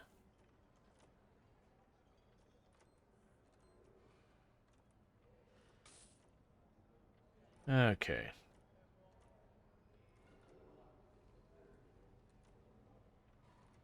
The prisoner's gonna start getting real upset about not having visitation pretty soon.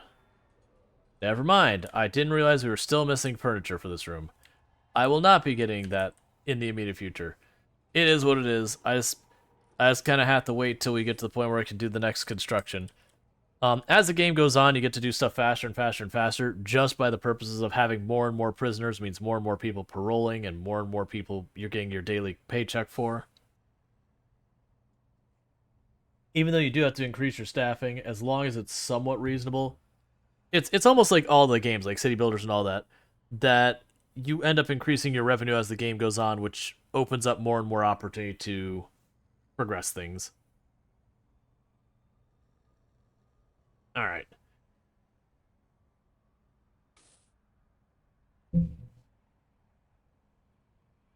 It's seeing those four prisoners are up for parole and we're not paroling them that's just hurting me inside. I'm like, this is money on the table. How much does a parole room cost? Because it might be a thing we just... Eh, it's fine. How much do you cost, though? That's... Oh, interesting. For their design of the parole room, they literally put a, They literally put a metal detector in the parole room. Interesting. That's actually not a bad idea. Because most of the time that I've had people die in my prison, it's usually the parole officer. I can see that actually saving the parole officer's life quite often.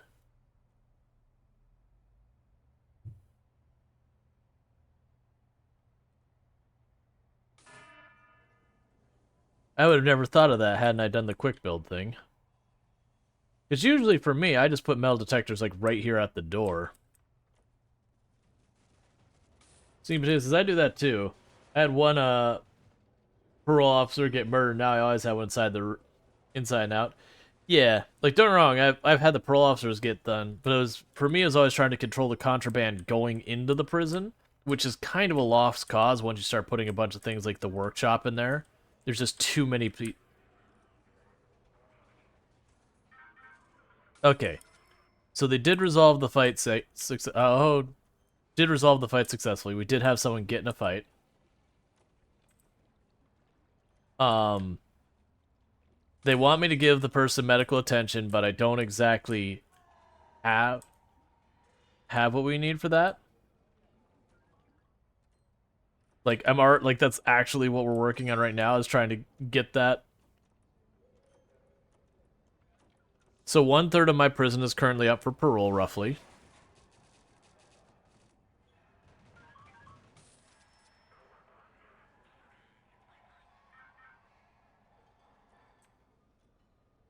Please stop breaking things.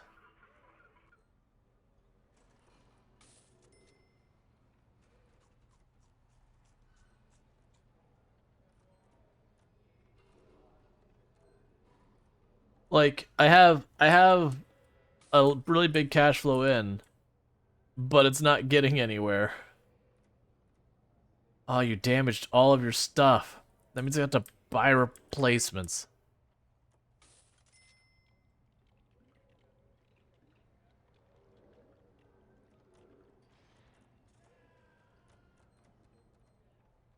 When I get 100, I need to get a doctor in here. Just unfortunately, I think we have an instigator in our prison for as much stuff as got broken over here.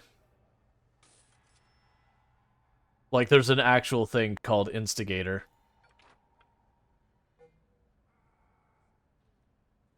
I can't remember how many days associates with year. Like it's not 365 days a year in game. I don't remember what the breakdown for it was.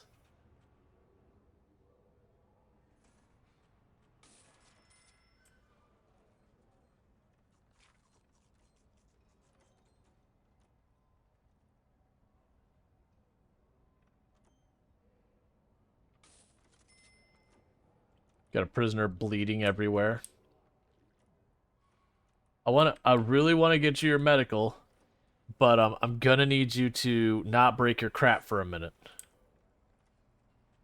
This is how you go. Need good bed cells. This guy clear is only allowed to have a bed and a toilet. Right, but then I have to have a dedicated shower. This has been in a strange sushi kit lately. She's bringing home all kinds of different rolls to try, and she doesn't eat any of it, and instead has me try them, and is living vicariously through you. That is certainly an approach.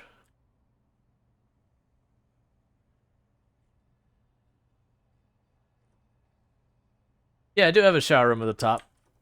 I'm going to end up getting rid of that. That's just because that was a requirement for setting up the detention center. Like, honestly, I should get rid of it.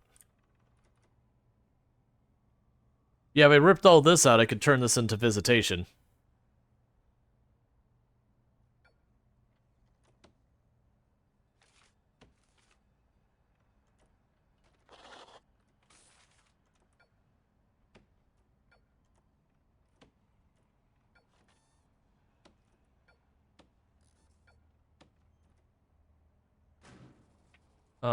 Shakedown. Starting that one a little late, but that's okay.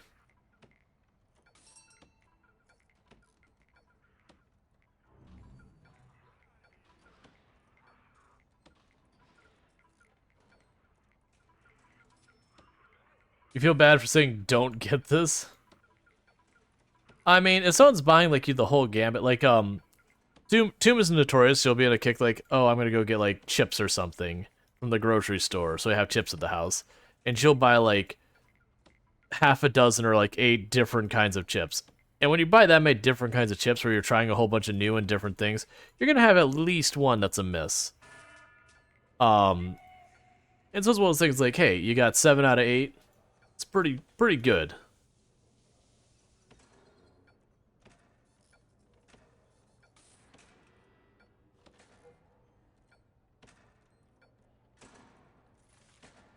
We'll go demolish wall.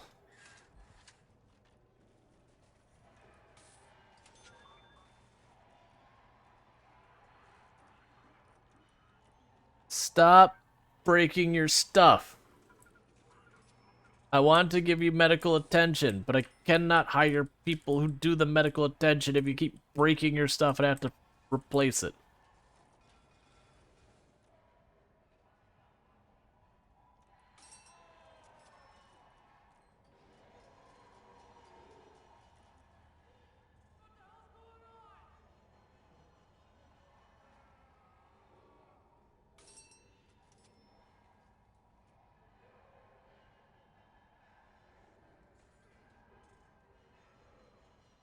I think they're pretty close to the ocean, so the food is always fresh. That was, I mentioned it before in the channel, that weirdly Utah is a place to get, you know, get fresh, to get fresh sushi. And it's just because it happens to be, like, a major hub for bringing that around. Like, we're getting a whole lot of people really injured, and if I don't get medical in here soon, they're gonna die from just built-up injuries kind of thing. Staff. Oh, it's 1,000? I thought I read it as 100. Oh, it's so terrible. Come on.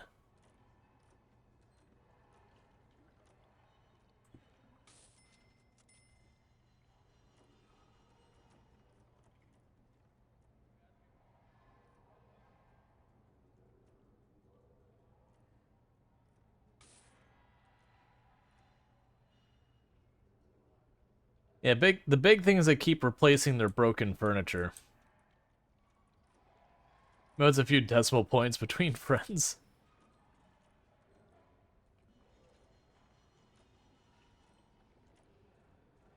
You might have to bite a bullet and get a loan. We'll see.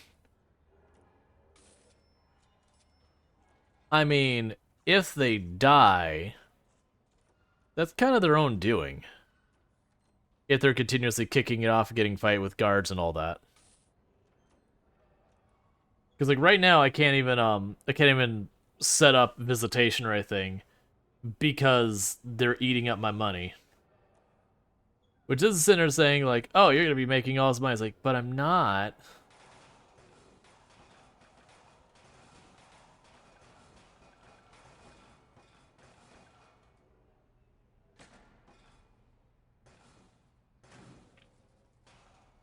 Guard. Guard. Guard. Guard, I have a need.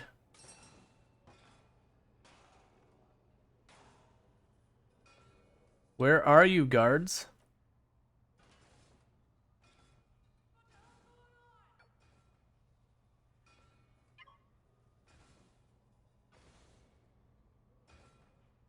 Okay.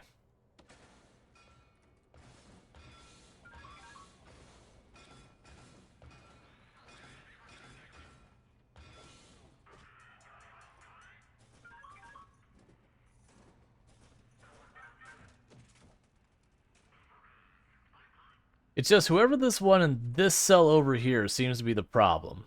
Like, we had some other stuff get broken, but this one seems to keep kicking off, like, all the time. I'm not sure. I didn't get a good look to see if they're volatile or what their deal is. What's happening? Oh, it was, I had a guard, or I had a prisoner was breaking their cell door down.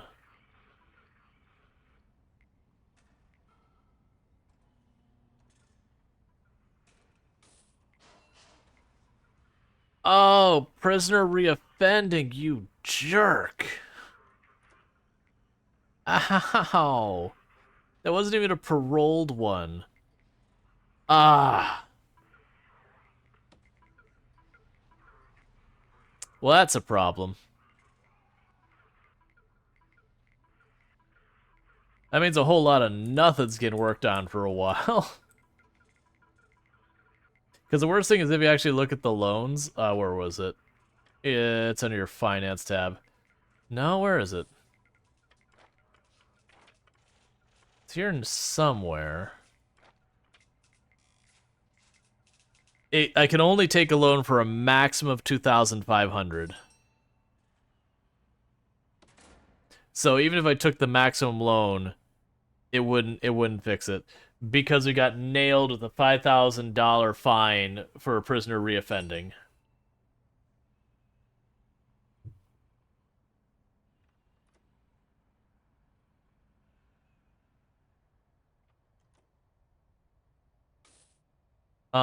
So staff, I hate to be the one to tell you this, but I'm just gonna quickly check my staff roster here.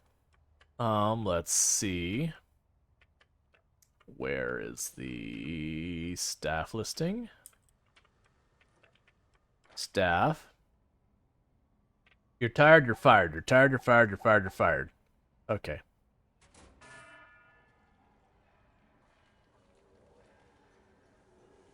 Tough budget week.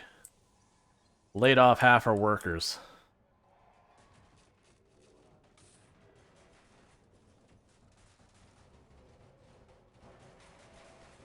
Again?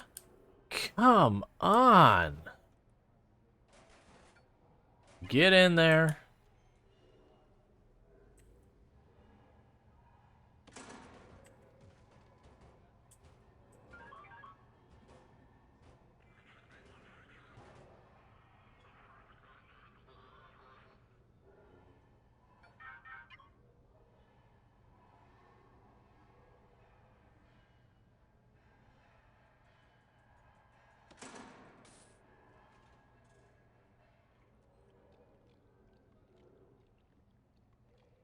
You don't get to have things. Better get in there with a taser and keep tasing for a good 10-15 minutes. I think when you use a taser, you have to, like... I can't remember for the, I think the first one is a one-time use. I don't remember with the warden or not. And then you have the ones that, like, recharge after a little bit. So you should be in confinement. What is your stats? What are you that is causing me this grief? There's no one in there is what's causing this. I need medical, and I can't get it because these prisoners are trashing their rooms and eating up all my money.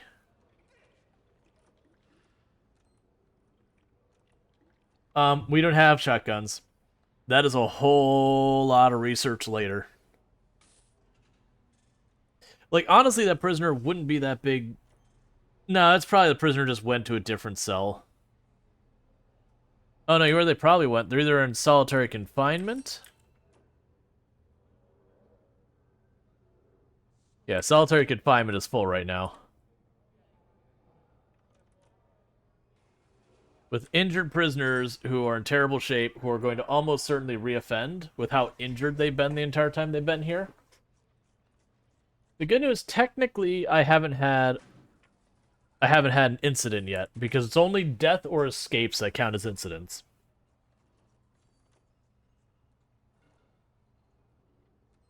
The good news is we've already, of the $5,000 fine, we've already recovered 1,500 of it. So getting rid of a bunch of our workers did help that cause. It does slow down the rate we can build and repair things, but since I have no money, it doesn't matter. So I'm just gonna have to wait till we get our money back and repair that cell. The good news is that cell's completely broken, so you know there's nothing left in that cell to break.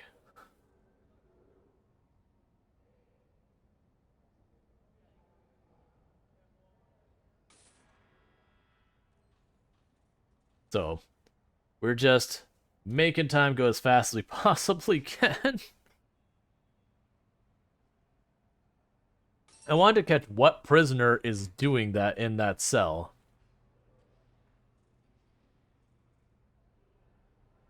His new cell is solitary confinement anyways. Yeah, and I'll break the toilet in there.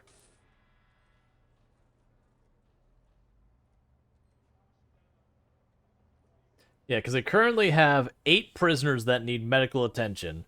So literally half of my prison is injured right now.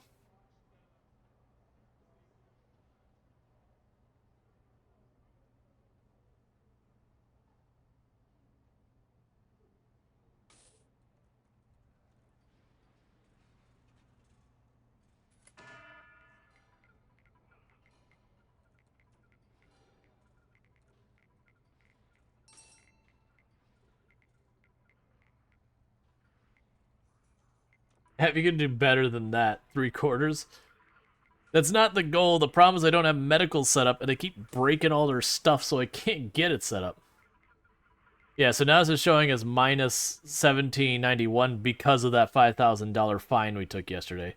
So actually, like, we're cash positive so much that even absorbing a $5,000 fine at the end of the day only knocked us down supposedly 1,800.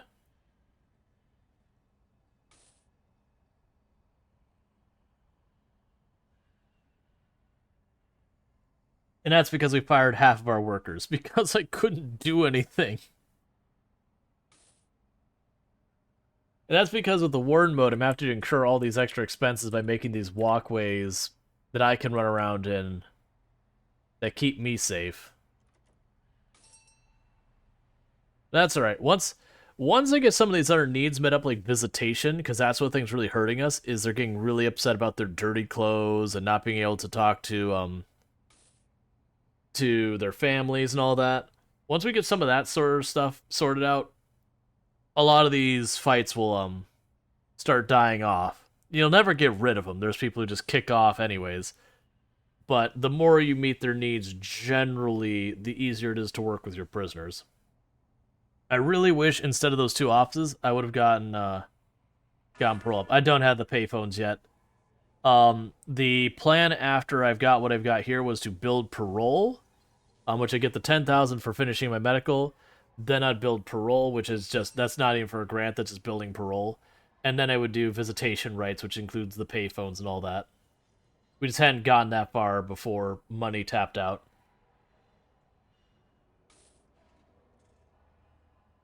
Hey, Cyphobia, thank you so much for the raid. Let me go ahead and get you a shout out. Got for Cyphobia. Playing some more Project Zomboid, I assume. Do hope you had yourself a fantastic stream. We are playing some Permadeath Warden mode prison architect. Our finances are not good because we have a bunch of injured prisoners. I was halfway into getting that set up, and so I don't have enough money to finish the grant. You're always the one who is on one hand. Yeah, I mean that happens. Like, I have a handful of people I usually raid after stream just because they're usually consistently on versus like it's nice when I get to either have a stream that goes late or ends early kind of thing because I actually get to raid someone new once in a while. But yeah, it is a handful of people I know make good content. Especially with some of the games I've been playing lately, like this one, that I often don't get to I don't get to do much, rating outside of people I know because like let me check who's in the category. Oh, it's just me. Well, I guess I'll raid someone who's I know makes good content because you know I can't raid anyone playing this game because there isn't anyone. All right. Yeah, so as you can see, this prisoner here keeps breaking all of his stuff. And that's what's been holding us back up from, getting medical online so I can start treating the prisoners and doing all the other things I need to do. Um, I need to get parole set up in a big way because I've got literally half of my prisoners are up for parole where you get an extra payout if you do manage to parole them. Which would go a long way for us. I heard good things about Molly Berry. I was going to send it there, but her settings don't allow it. So, oh yeah, there's people have different things they restrict. I'm pretty lax in my restrictions, but like people have different restrictions on who they're willing to raid. Like I won't raid someone who's in follower or subscriber only. Like that's just something I won't do. But there's also the other way that there are people who, especially if they're a larger streamer, it's not like, they're trying to be mean to smaller streamers. Like, I get people trying to use raids for growth and all that. But if you're someone who's streaming and you get like 2,000-3,000 viewers and all that, and people are raiding at like a regular basis and you have alerts, you do end up having to sit there and either be like, okay, do I not have alerts for if the stream is like the raider is too small because it just becomes so disruptive of their stream because the alerts just popping off constantly. So it is one of those things that a lot of times you'll have people who will have restrictions like, okay, the account must be older than this. That one they do because of stuff like hate raids and all that kind of stuff. Which is where people raid and then they say all sorts of awful, horrible things and then try to report you as not moderating your chat to get you suspended. It's a thing because people suck. You also have it where they'll have it where it's like they have to be over a certain number of people coming with the raid, and that again is usually to reduce alert spam. And that's not saying that the person raiding is deliberately doing it. It's just if there's enough people who oh, hey, this person has like 2,000 viewers and I can get their alert to pop. There's a lot of people who will actually look at the alerts as just a means doing that. Is that door not going to close again? I don't know, whatever. They are replacing the furniture finally, so that's good. That means I'll probably start getting to actually keep some money and finish that room and get her psychologists and her doctors and all that. The doctor's the big one, as I need at least one doctor in the near future just to deal with all of the injured people. But yeah, so if someone doesn't allow raids, like I don't worry about too much. It's just like, all right, I guess let's raid someone else. But is that good? It just means there's new stuff for them to break. I mean, the problem is if I don't meet their needs, they're more likely to kick off. So it's kind of a thing, and also your people will automatically repair stuff. Like you can cancel it and all that.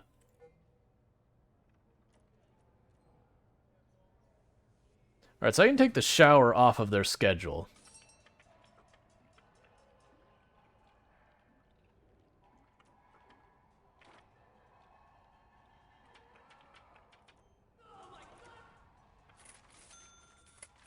Okay, so let's...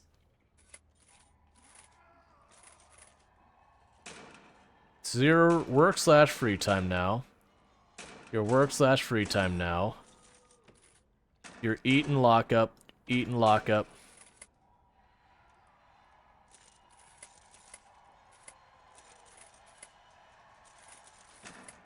I should put that there, put that there. So you have 2 decent work shifts.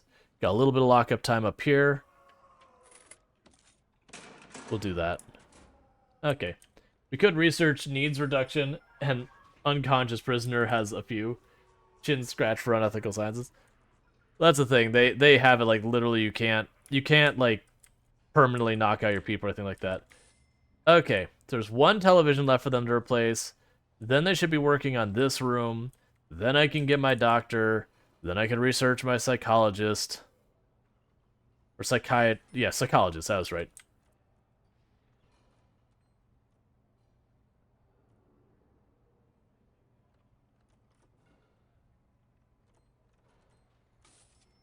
Throw a crust here. We're going to turn the shower into visitation.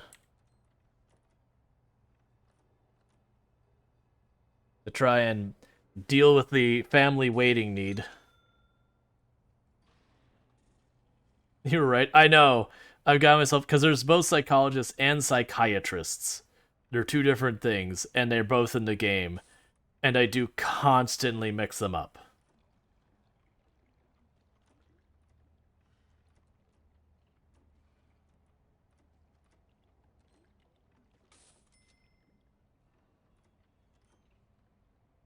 Okay, all the cells are fully repaired. And the way we fixed our finances is I fired half of my working staff. Because we were doing okay, and then we had a reoffending penalty, which hurt us real bad. You're trying to confuse me? Yeah.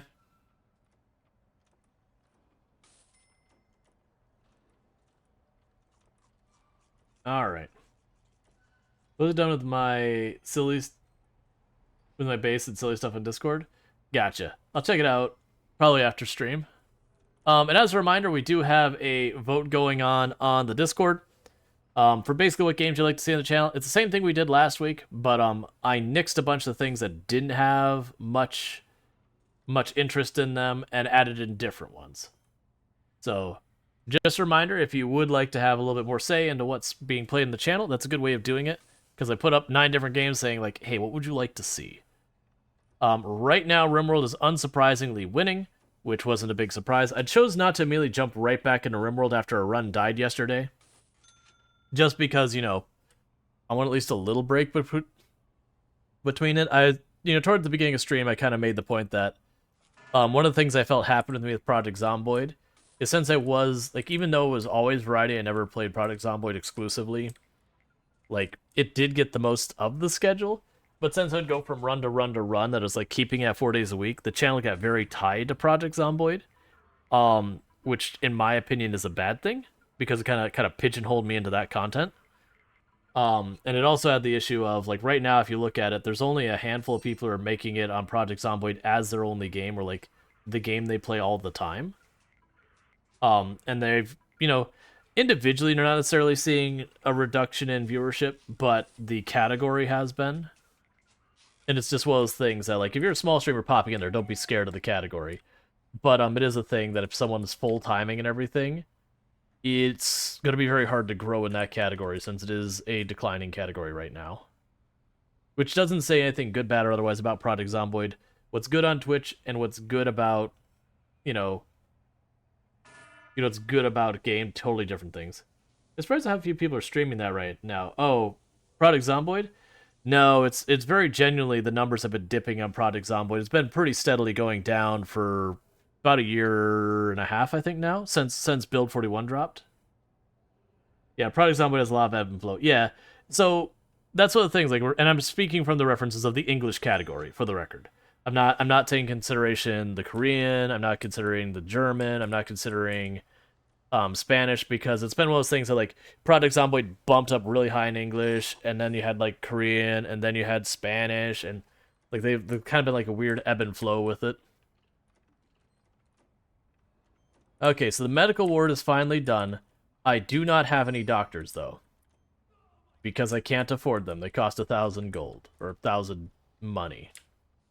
But I desperately need one. But that does mean I have no farther construction projects going. Any money I make is mine for now.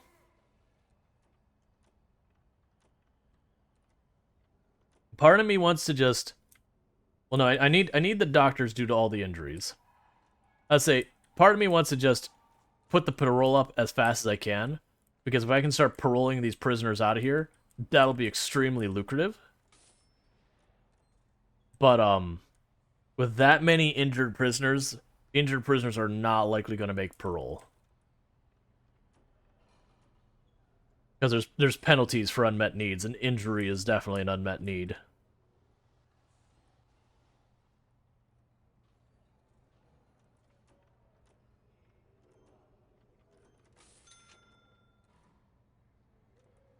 Okay.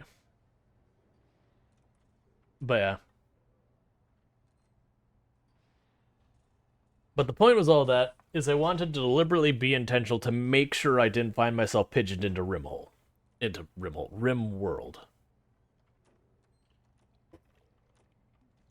Like where everyone would expect Rim World, and then, if I wanted to do something else, people would be like, why aren't you playing Rim World?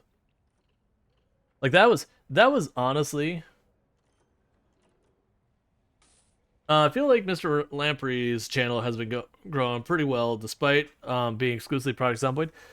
So one of the things that's working out for Mr. Lamprey, and Mr. Lamprey has an absolutely fantastic content for the record, is because more and more people are leaving the Project Zomboid category in its entirety, and being one of the few remaining who is known in the category, that's kind of working out for him. That while very directly the category, like here, I could show you real fast. Let's drop the speed a little bit.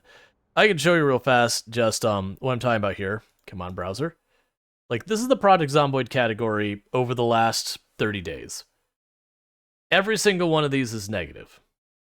Across the board. Every single one of these. Average viewers is down 73.1% in the last 30 days. Average channels is down 20%. Viewer ratio is down 66%. Like, everything across the board is bad news. And you can change this, and like some of it will change. Like max viewers was much higher. Someone big must have streamed during this point, probably whatever this blip is here. But like Project Zomboid category has been in a real bad way for a while. It's still, again, not terrible, but like we can look at this and say, okay, who had the most things? All right, we got one person here who brought 49,000 views, but they only ever streamed for 3 hours. And then you go down here, and you got people like, Royal with Cheese is one of the ones who regularly plays. Like a lot of these popping out. We got Royal with Cheese is up here. Clean is up here, but not as many hours. We got Mr. Lamprey is also in here with a decent one. Twist is German, but a really big one. But you look at that, and very quickly those numbers drop off, or they have very few hours. Yeah, XQC. Yeah, that's what I was gonna say. Is XQC is huge. So only played a teeny tiny bit, but brought in an absolutely absurd number of views. And that's the thing. Like, this is working in favor of our numbers right now. So where we're saying this is down 75%, it's down 75% with this counted in the thing that's supposedly below. So that gives you an idea of how rough the category is now, that these two are 55,000 of the viewers, and you can take all the rest of this and combine it, it probably won't come up to that. And that number is the thing that is down now. It was something higher and dropped down to that. So you get the idea of, like, really it's been in a bad place. And that's just because, when was the last time Project Zomboid had a major update? When was the last time there was a huge Project Zomboid event of some kind? And the unfortunate reality with Twitch is Twitch has a flavor of the week. It's not one. Twitch tends to be a place that you're either doing whatever's the trend thing, or you're not getting new viewership. Whereas YouTube is way, way, way, way, way more merciful on that. Now, it doesn't mean you need to be playing the latest, greatest game. You can have stuff that someone comes up with some new challenge in The Sims, and then everyone's playing The Sims, even though it hasn't updated. Or there was some new competition, so even though a game hasn't updated, because there's new competition or convention or whatever the thing is, that suddenly spikes interest in it. But if you're playing something that's kind of off there, like you can look up like really, really good games, and it'll literally have 0 viewers on Twitch, or it'll have like 5 viewers on Twitch, or 50 viewers on Twitch is all the more it has, even though they're like really like S tier games that just happen to not be in the immediate conscious. But it is just kind of the unfortunate reality of how viewership on Twitch is. But yeah, so Lamprey and Royale with cheese. And I'd say, well, I mean, Undead Baron does variety, but does a lot of Project Zomboid. But Royale with cheese and Mr. Lamprey are two of the few that I see actually holding it down in the out of English streamers, to be clear. We're actually holding down decent viewer counts while playing Project Zomboid, not necessarily exclusively, but primarily. They both make excellent content, but I think part of the reason they're able to hold it down is just again how many people have exited the category so far as streamers. So you're kind of taking that smaller pond, but you're consolidating it out to fewer people. Okay, we can doctor. Staff, doctor, go. Go start taking care of all of the injured employees and patients. Get to work, doctor. You got a lot to do. I still don't know why this door... Lock open, lock shut, lock open, open door. Why are you being that way? Okay, there we go. The door sorted itself out after I just juggled it. Alright, so the next thing I want to do is make parole. I would like to finish that grant, but I think I have to wait on a lot of stuff. I really want to get parole done. If I get parole done, I'll be going there. Finally got a doctor. Better stab them because they're unhappy. I don't think I've actually had a doctor ever killed in one of my prisons. Other than, like, when the prison was at, like, the loss, like, the whole thing's burning down kind of thing. But just, like, randomly having a doctor die. Okay, never mind. I didn't realize you're going to your cell. I thought you were going to, like, go back there and, like, do you want to talk about this? Oh, actually, no, we should do visitor rights. Or visitor. Because I could just slap down a visiting table here, and that should be enough that I can make it a visitor room. It won't be efficient. But it will be enough to get that family need satisfied, so low cost solve something. Where are you, visiting table? Don't make me type it in. Fine.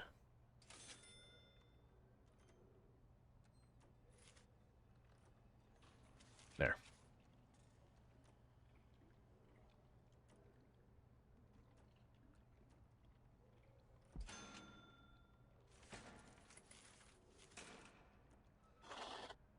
Okay. Oh, the whole prison's disgusting because I don't have a janitor or anything yet. I'm introducing a few streamer friends to Project Zomboid, and learning streamer brings good views simply because people like to watch the suffering. Yeah. Oh no, there's definitely that. Like that's the reasons why I was like, if you're a smaller or newer streamer or new to the category, it's not a bad idea to play Project Zomboid. It's not like dead category or anything like that. But if you're full timing and it's not like you're not new to it, you don't have that like new player like interest. It can be real tough to be in the category. I think I had mentioned that like really, there was a point we saw like not counting the first wave. There was a point we saw a whole lot of people exit the Project Zomboid category kind of at the same time, and a lot of them had been like veteran Project Zomboid streamers who had been around for a long time, or they didn't necessarily leave it, but they went more variety. And a big thing that led to a lot of that was just it kind of hit that point where the numbers were starting to go down, and just the viewership that was available is kind of being what's the word? Where it spread out too much against a bunch of people that it was like not sustainable. Before that happened on my channel, which I had already been starting to move over to variety, that I would actually see a reduction in viewers when I was playing Project Zomboid versus the variety diluted. Yes, that it had gotten to a point that my variety content was starting to have more consistent viewership than Project Zomboid. I definitely have some nights that have really good numbers, usually when you had like a big raid, so someone's kind of passing the Project Zomboid community around type thing. But if you didn't have that raid, it ended up being a thing that was just really kind of tough. All right, so let's get a second visitor table in here.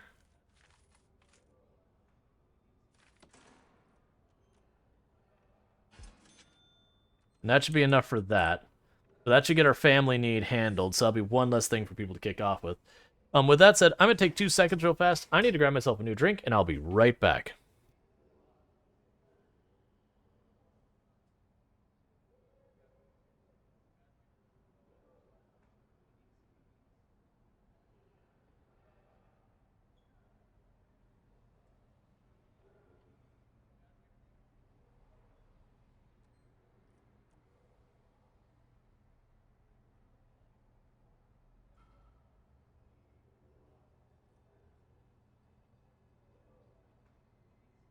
Take a sip. What's the worst that could happen? Okay. Yeah, and Blue Chain said, and also see someone who plays like they do. Not some insane boss player that crushes 16 times sprinters. I actually don't know anyone I've ever seen do 16 times sprinters, but I get the idea. Doing the sweaty challenge runs kind of thing.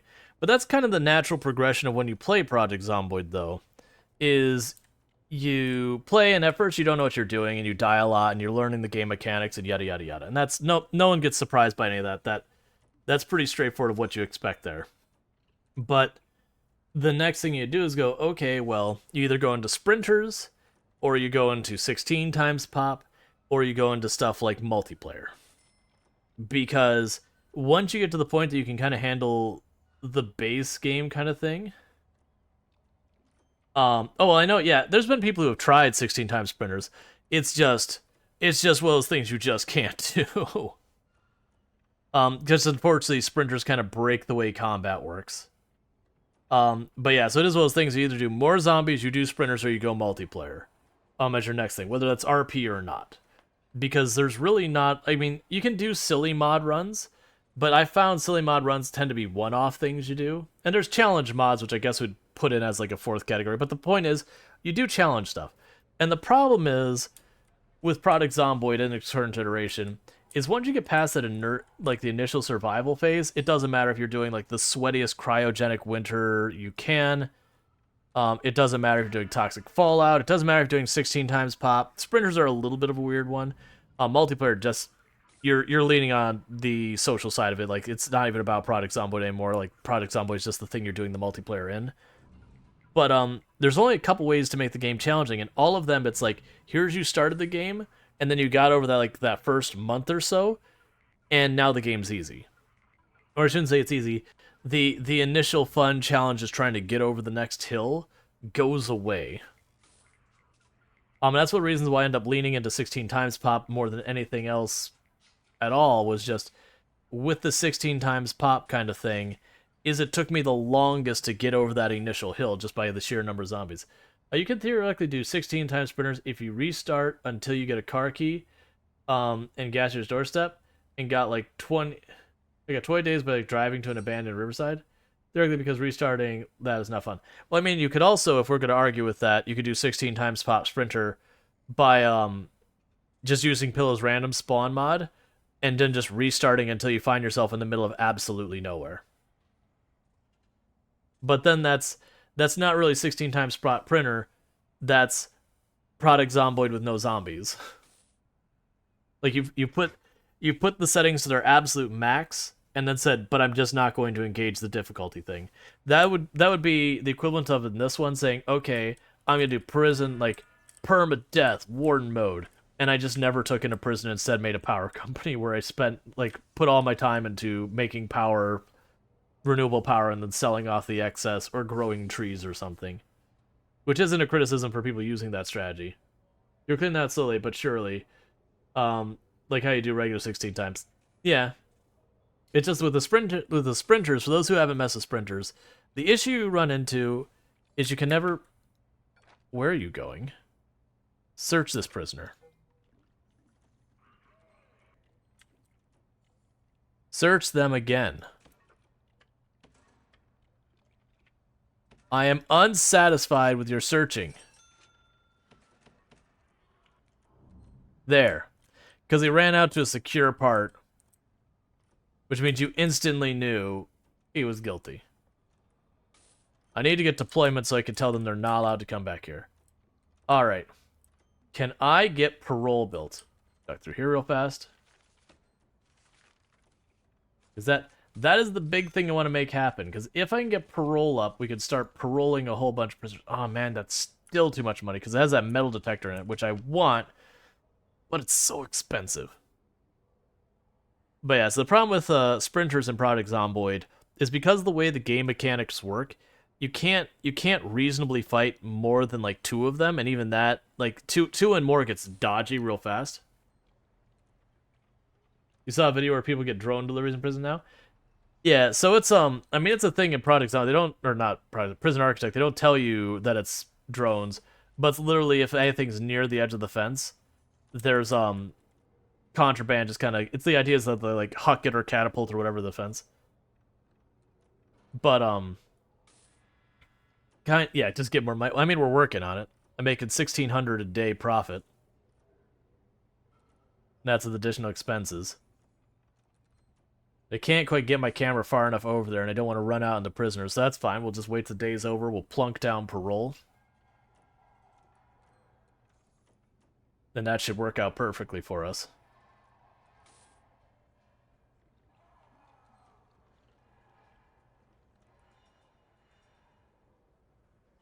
Because like I said, I've got 10 of my 15 prisoners are up for parole. I must have released one and not seen it. Because no one died, and no one escaped. So someone must have been released. Because the parole, I think it gives you $3,000 every time you successfully parole someone, and then you have the penalty of if they reoffend, you take a penalty of $5,000. But since your reoffending rate is usually somewhere in there of like 1/3, it just works out. All right, sure. Well, if you're dealing with the headache and all, I do hope it goes away. It's no fun.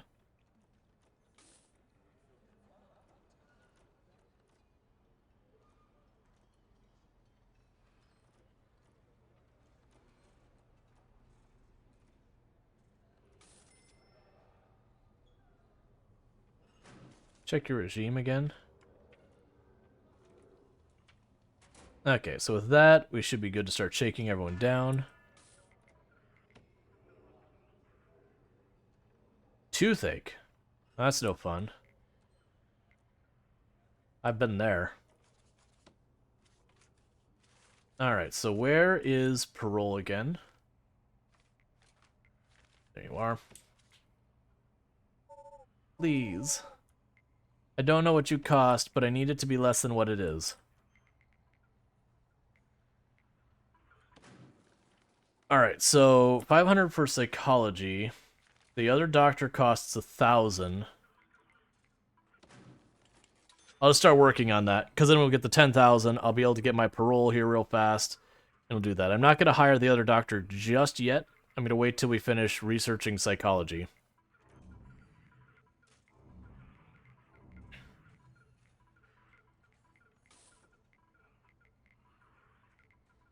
So we still need to get them laundry and all that.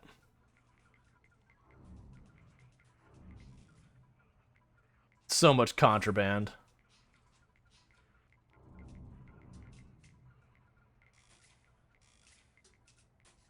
We have a psychologist now. We suggest they mention reoffending parolees returning seem to trip and break their legs.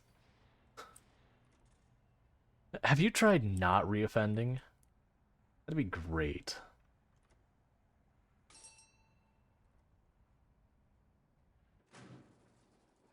Alright, so we're getting there.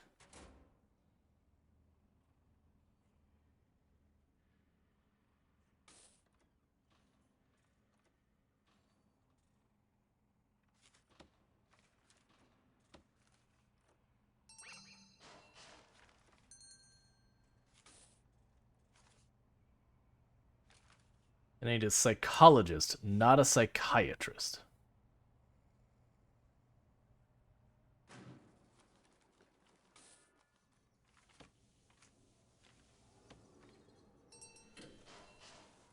Okay, so we finally got that sorted. So next grant, we are going to do visitation rights.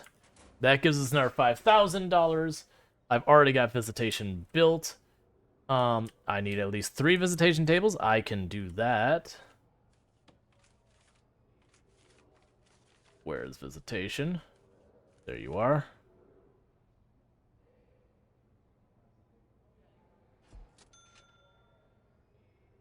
Okay. So I'll take care of that. I need a common room, and I need 5 phone booths.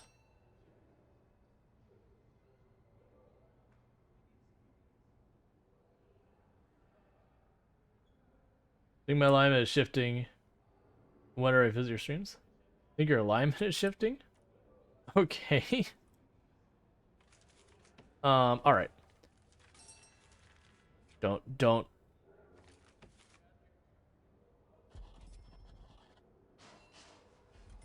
There's 2 parole rooms. I'm gonna be out here with the prisoners. There's a cable there. There's a cable there. Get into safety. Alright, so that'll give us parole. I need to make a common room, which I gotta put over there. Actually, I might be able to, scooch to the other side.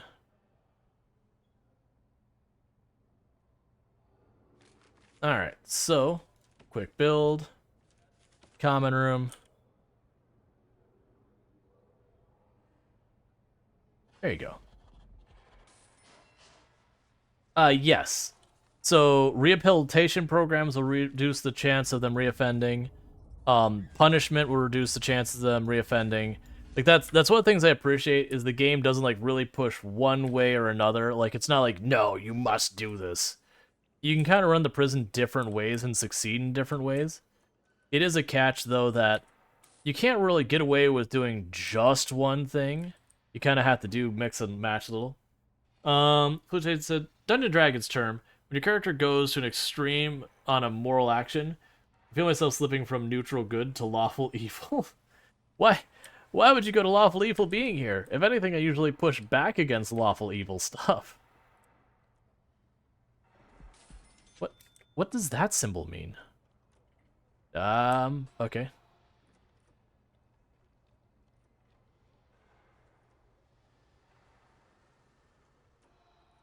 They gave it like a could not access kind of thing. I don't know. That was weird. I'll just choose to ignore it and pretend it wasn't a thing. Is it because I do push back on, like, really, really awful things and people are like, yes, cannibalize them, cannibalize them? Like, no, I'm not cannibalizing. Like, no, I really need you to cannibalize these people. And I don't even usually like humor. It's like, no, I'm good.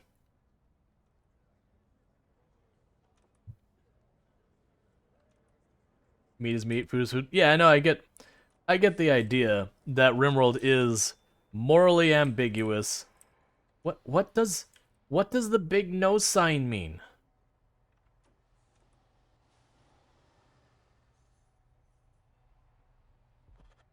Is it trying to bring in a prisoner, but I don't have room? It's just like, because normally it drops the prisoner and then you just have to figure it out. It's not because these are full. I'm so confused. But yeah, no, Rimmel takes a morally ambiguous thing, but it's kind of one of those things that they're like, it's morally ambiguous, so you can do what you want. If you want to be evil, you can be evil. If you don't want to be evil, you don't have to be evil. And then if you do play, like, where you're not cannibalizing everyone or being absolutely awful, people are like, why aren't you doing the awful thing? I need you to kill people. I need you to eat them. I'm like, but why? Because I need it. You're like, but why? There's no need. No, my mind sees options in a more positive light when it really shouldn't. I see. Alright, so prison labor and cleaning. I need a foreman. It means I need an office, which is another thing I need to do. Alright. I do. They need you to justify their actions. I feel better about this because look, that person does it too. Like that's the thing. It's not like I've talked about, it's not like I judge someone for playing RimWorld and being like, I did the bad thing. Like I've talked about the fact that most games that they have like a good and a bad playthrough, whether they call it, Paragon or Renegade or Dark or Light Side or whatever, I'll usually play through and do one round of each one. Or like, Undertale doing like the pacifist and the genocide runs and all that. Like, I've done those. Which, for the record, the genocide run Undertale is big oof. That is that is when it's like the wind starts playing, you just go, oh, I don't feel okay with what I'm doing right now.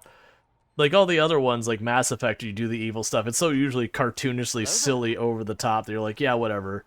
But that one is like, oh, they don't like celebrate it. Just, there's no one there to harass you about the fact that you're doing evil. But it says, I like to play lawful neutral in RimWorld. Black and white moralities are so boring. Yeah, that is I've talked about the complaint, and this is more with BioWare style good and bad. Is it'll be like, okay, here's one choice, which is you can open the orphanage and completely fund it and pet all the puppies and grow a flower garden and all of this stuff, or you can slowly torture a cat to death in the most horrific way possible while poisoning the entire countryside. And you're like, can I choose something in between those? I mean, I generally consider my actions of preferring to do mostly good stuff, but can I choose one that I'm not like, holier than thou levels of amazingly positive and goodness, while also not being so like obnoxiously over the top, just cruel for no apparent reason? Can I have something like in the realm of plausible? The evil options in Fallout or New Vegas are super heartbreaking. I don't remember a lot of them. It's been so long since I played New Vegas. Like great, like absolutely great game, but it's been a long time since I played. I've noticed that one's been popping up on Twitch lately, but I think it's one of those things that there's a big streamer or two have been playing it that's gotten a temporary boost in interest, and I very like kind of half tempted to be like, oh yeah, maybe we'll revisit. But I'm like, no. With a big streamer kind of situation, it'll probably hold people's interest for about 30 seconds, and the playthrough takes longer than 30 seconds. So people be interested for like 5 seconds. I'll have the like first stream that does all right, and then it'll go back to where it normally is. And it's like, okay, well, do I just abandon the run in the middle of it, leaving everyone with like the incomplete run? Or do I sit there and do a handful of streams where I know the numbers are going to absolutely suck? Not, and again, good on Twitch and good game, totally unrelated things. Like, good in off Twitch can cause good on Twitch, but they're very detached from each other. Let's see. The one that breaks my heart the most is talking to the super mutant about not taking her antipsychotics, turning a sweet grandmother into a frothing rabid animal. It's probably Tale of Two Wastelands mod, where folks can play both Fallout 3 and Fallout New Vegas in the same engine with the same file. Interesting. I hadn't heard of that one. Maybe.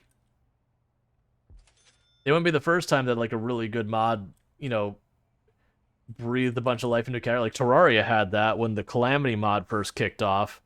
Like Terraria was always big, but it would kind of like get to the point where it's quieting down a little bit, and then you'd have, the next version of Calamity mod or Thorium mod or one of those other really big mods in that category, and it'd bump new life into that category for a little while.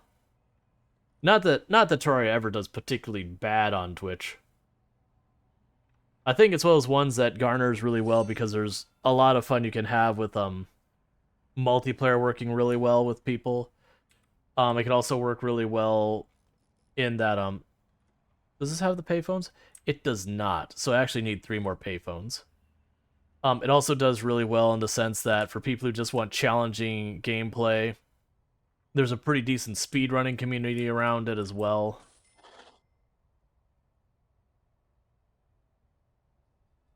Alright, we're kind of stuck waiting on money again. That's fine. That'll be a reoccurring theme.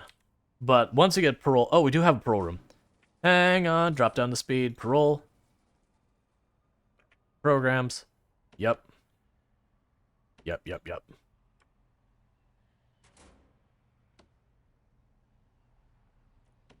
I don't have 2 rooms built, so I can't put like 8 parole sessions in yet.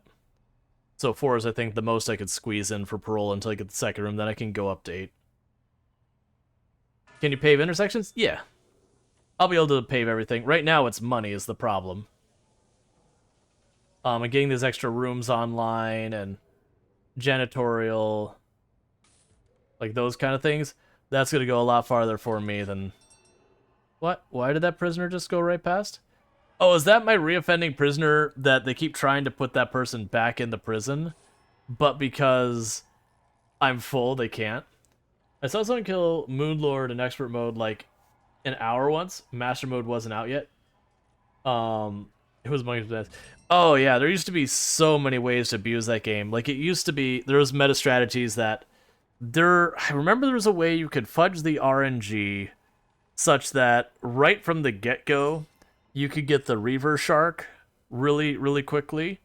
And once you got that, the Reaver Shark used to let you mine. It wasn't all of all the early pre-hard mode ores, but it was like a whole bunch of them. So you could basically skip like the first 3 bosses and just immediately beeline, do the Wall of Flesh, and just already be in hard mode like right at the beginning. And then it kind of became this thing where you'd have to turn around and like go back and start killing some of the earlier bosses, which would just fold. And I remember it's a big deal. I can't remember, it was certain bosses. There was certain, I think it was certain mechanical bosses. Are you gonna go out there and run back? Did you just get released? Is that what's happening? I need to get deployment so I can tell them to stop coming out here. But that you end up having this whole situation that there was something like there were certain bosses that would despawn at night, which there's a bunch of them that do it, and that it was by night something or other you had to kill. It was 2 of the ones at night in the same night. Otherwise, you'd miss your speed run just because you wouldn't be able to knock out the, like, you would have to wait a whole extra day for the next night to roll around. It would just set you back so far. Unless it was one of the mechanical bosses or something. Well, that's concerning that we got a new visitor table. Oh, never mind. There's visitor tables there. I said there's like, why are we getting new visitor tables? I don't remember hearing about a fight in the visitor's room. Visitation, I should say, not visitor's room. Those are different things.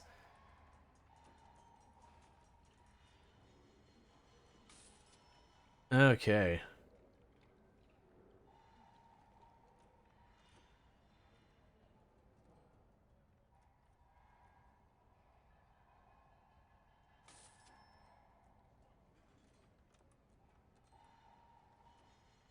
I definitely want to put some payphones out here. I could also just put them inside this room here. Probably what I'm actually going to do. There's 300 each, so I'll need 900. And perfect, we actually got someone who paroled.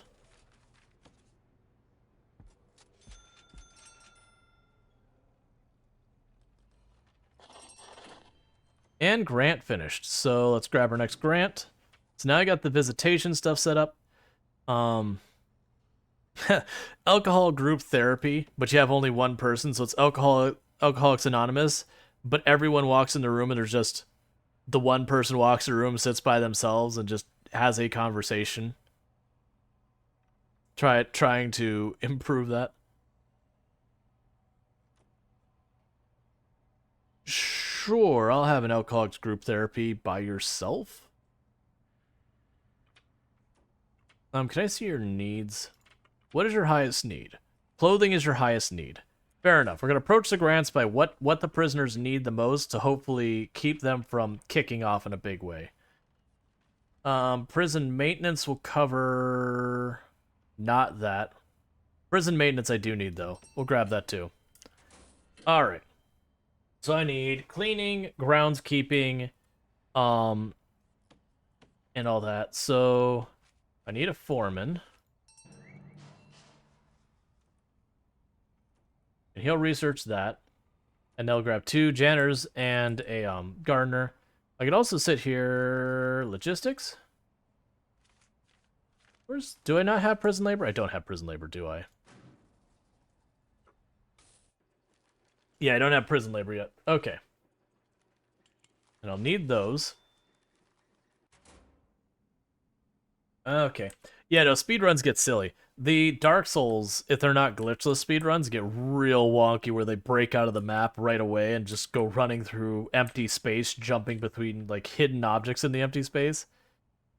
Did I already shake down? I don't know. We're gonna shake down anyways. It gets really, really silly real fast. Alright, and it won't be too long before we start branching out to our next cell block. Which I won't have to build more parole and all that kind of stuff. That's been the thing that's been killing us so far as time on this. Is I'm not really getting more prisoners, but I am doing all this infrastructure kind of stuff that is expensive to set up, but once it's set up, I never have to deal with it again.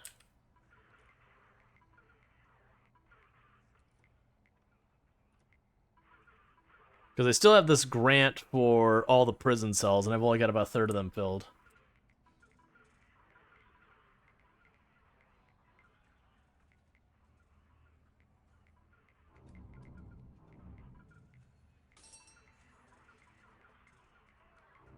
So the thing I have to decide is where I am putting the next one. I could put the next block up here. Is Prison Architect a good game to try out?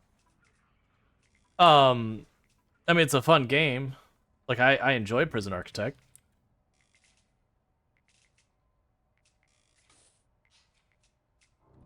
I guess it depends on what you're... Like, if you're talking about to play as a person, yes. Is it a good game to have as a main game streaming? No. No. There's just not enough viewership on the platform. But it's like a one-off, do a run, and then put it away again. It's good. It's solid. Well, that's the thing. Doing like a one-off stream of something versus playing it regularly, the criteria of what does and doesn't make sense changes dramatically. Now, you're going to need another... Yeah. No, that's the thing. I was just emphasizing. Yeah, Prison Architect's a real fun game. Like, I'm playing it a very abnormal way. But yeah, it does... The way I usually describe it is, imagine you're playing a game as well as ones you, like, you build the hotel kind of thing, and, you know, you're doing all your stuff to, like, maintain all that, and you're trying to keep guests to stick around and all that. And so you cover all their needs and all that, like the typical tycoon thing. But now, imagine you do that, and they actively want to break out regardless of the fact that you're taking care of all of your needs because they don't want to be there in the first place. And that gives you an idea of Prison Architect. Okay, so you're still researching those. Those are fine. We're researching education, so that's fine. We got the second parole room up, so I'm going to go ahead. I mean, I probably am good on parole because I only have 16 prisoners. So we're going to get through 5 paroles today, and then they should knock out the last paroles tomorrow. So the thing I need to do is I need to start working on the extension of the base. Or the prison. Someone died. Was it in the parole room? I'm gonna guess it was. Probably right in here.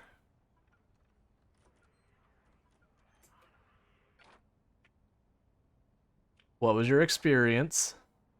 No.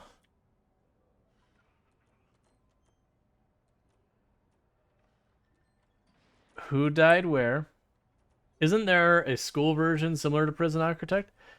There's a lot of games that look similar. You're the one who probably murdered someone, didn't you? You attacked staff, and you murdered them. Am I down a staff member? I have all 5 guards. I have all 4 workers. No, my staff members are all still alive. Well, the downside is that does mean I am short on a, our income's going to take a bad hit because the days without incidents is going to reset. So instead of getting my 1,040 each day, I'm being considerably less, which is deeply upsetting. But yeah, notice there's since Prison Architect came out, there's a bunch of games that have similar aesthetics. Now that said, the company who makes Prison Architect, they haven't made any of those other ones, which is fine. That's not to say one thing one way or the other. But it is one of those things, if you see the things presenting as if they do come out. Alright, so it's 33. So let's see. So you have 33. 33.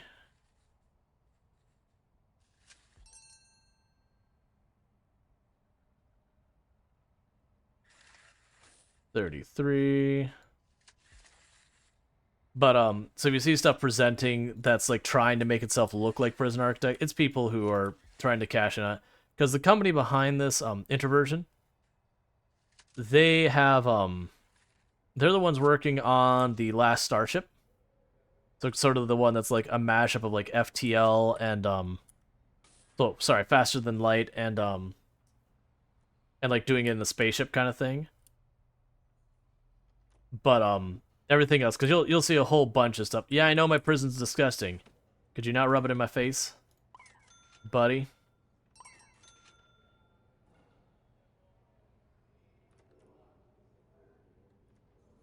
It's kind of like you saw like there's Home Flipper, and then there's like, you know, Business Flipper, Arena Flipper, this Flipper, that Flipper, and a home like House Flipper is the only one that is like actually by that group. All the other ones are mirroring. That's usually, I saw you. Search that prisoner.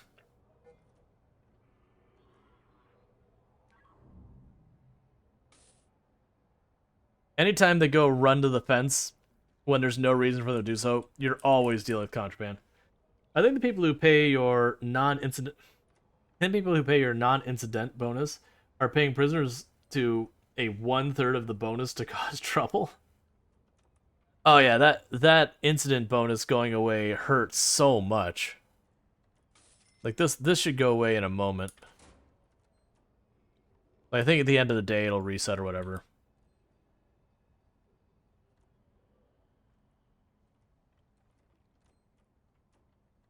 Oh, that also reminds me. I should be able to. I don't believe I have anything else I can assign prisoners to work. So it also means I need to go here to programs and kitchen safety. And behavioral therapy is the psychologist. Okay. Conflict resolution is the meeting room. 3 strikes is the common room, which we don't have any interest in that, so it doesn't matter. The 3 strikes training is the classroom. Reformed prisoner consultation is the meeting room. Because all those programs are part of reform. So like if you actually look at your prisoners to where people asked earlier, it's like, is there stuff you can do to help the prisoners? Let's go and check out one of our prisoners. I have to actually see, because I'm in warden mode, I actually have to get a line of sight on him. Okay, so let's check out this prisoner here. So if we look at this prisoner's in here for 6 years, they've already served 5.3 years, and it's for false accounting, which they pled not guilty, but they got caught. Now, if we look at the experience thing, it'll tell us that they tried to get parole. Generally speaking, their condition is they had none, which is neutral. They were suppressed, which means they felt like they couldn't get away with anything, and well fed. In the prison, they've spent more of their time in a neutral mood than anything, followed by a bad mood and then a good mood. And it shows their activity about how much they've done each thing. But if we actually look at the grading, it'll say they have a 5 in punishment. That the idea is the punishment they've received has been enough that puts a 5, which reduces their reform rate. Versus if they had a 0 punishment, they would have a more likely chance of reoffending. They have 0 reform, so that's something that's not helping us keep that reoffending down. Is they basically had no reformation stuff done. They've got security, which has improvements. Mostly security, I found, ends up being a thing that if they've done things like they've gotten in trouble in that, the security goes down, and that makes them more likely to reoffend. Their health, the better health they're in, the less likely they are to reoffend. And then if they get like work training and work experience, they're less likely to reoffend. So the idea is you want to get these over to the right as much as possible. The more to the left, the more likely they are to reoffend. And then some people, just because of the crimes committed, have a higher chance of reoffending than others. You can't fix everything. You can never get to reoffending chance of 0, but you can bring it down quite a bit.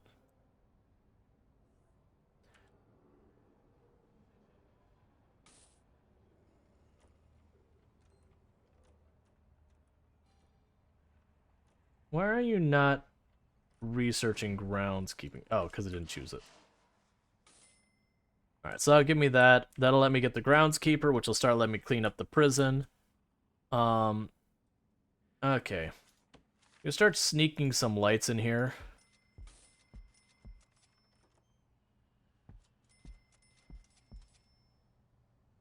Doesn't need to be able to sit there.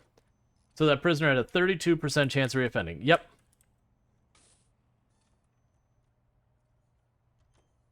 With where they're at right now, there's a 32% chance they'll come right back after a period of time.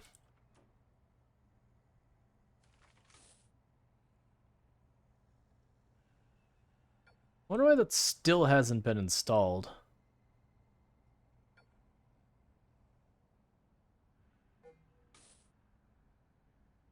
It's actually lower than in real life America. Yeah, but to be fair, real life U.S. prisons actually are nowhere near as nice as this. They don't do nearly as good with reformation and all as we're doing right now.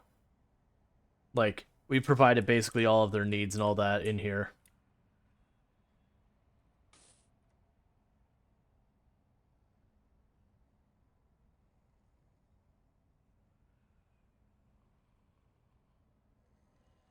I think I have the bug.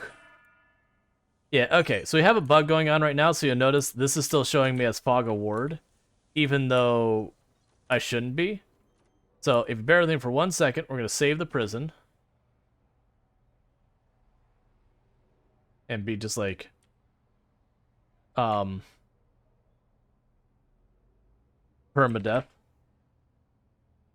It's a bug that happens in Warden mode once in a while that your Fog of War gets glitched, is basically what happens. So now our Fog of War is fixed. Because you notice that before I was like running into the gray area. The windows haven't been installed because your workers are on strike. They got twice the work as they used to. Yeah, because we did end up letting half of them go. Things got rough there for a little bit.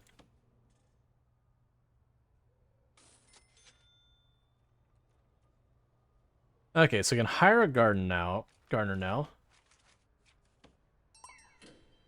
That's a grant done. Next grant up. Interestingly, at unassigned cell block B, another bug. Prisoner acclimation, so we can go ahead and get the kitchen, the laundry, and the cleaning cupboard.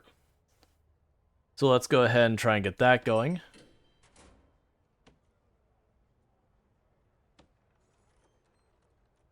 So I could definitely put like a cleaning cupboard, that kind of thing there. Alright, so we got some money from all that. So I need to build classrooms, more cells, laundry, and a cleaning cupboard. So like I said, we've been just using this kind of thing. This will actually work. I don't like putting directly up against the fence, but I'm gonna do it anyways. And I'll go, so not a whole lot. Let's see, where's the cleaning cupboard? Because it doesn't have to be very big. You have to be 3 by 3. Oh, don't be one tile too many. You're one tile more than I want you to be. That's fine. It's not fine. I hate it.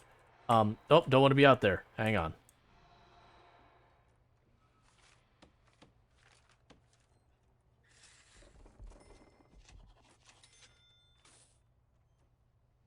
I have to build the wall later. It'll be fine. So doors. Regular door. Power. And I know I could fish it through the wall. I usually don't. No real reason.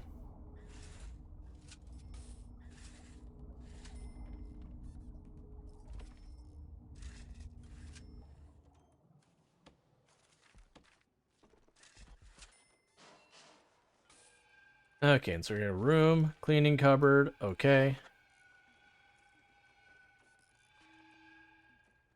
We got logistics. Get some people doing the cleaning.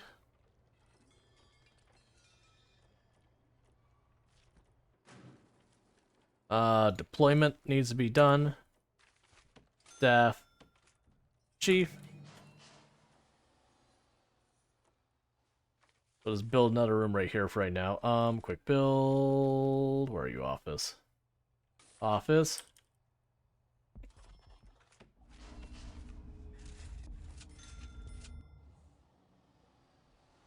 Okay.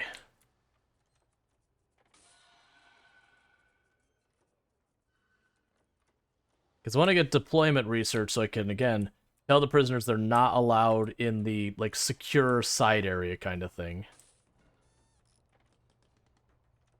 Power's still fine.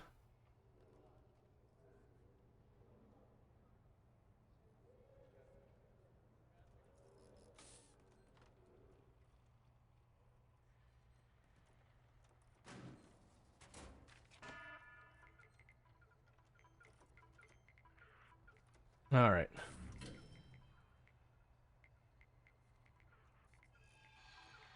Yep, and once I get the laundry room on that, that'll take care of their need for not having super scuzzy clothes, as well as it'll also give them the job for doing that. And then we can take another grant, and I believe we'll get in pretty good shape to that point, actually expand the prison itself so far as prison cells. Like, I kind of mapped out the next block I wanted to put in, but that perimeter wall is very expensive, so it's gonna keep me from actually doing it until we get there.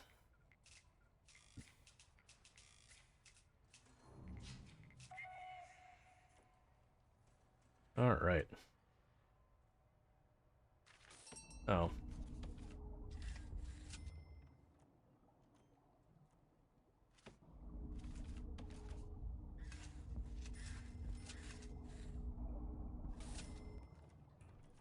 I also want to start putting some money into building paths and all that. Maybe that's the thing I'll do is each night I'll take a path to like one of the doors or like fill in an area to start making the prison actually look nice, which isn't important from like the gameplay aspect, like doesn't give me some strategic advantage or whatever. Alright, so that's a grant done. Not right for prisoner manufacturing. We can try and get that lower.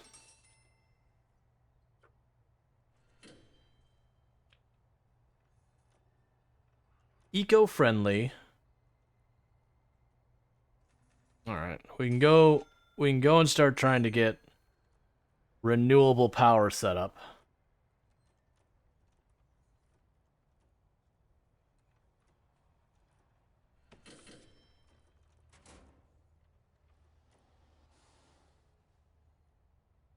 Go do that up here. Way up here, actually.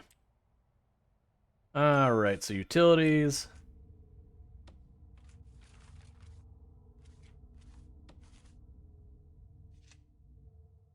What do you want me? Purchase and install a solar panel. Purchase and install a wind turbine. Yep. Okay, so we'll have to do utilities. We have wiring. Power export meter. It's weird that the roads disappear. I don't like that. So here, I'm standing at the edge of the road. Let's see. Where are you? Export meter? Alright, you're wiring, export meter. Electrical. Transformer. We'll put that there.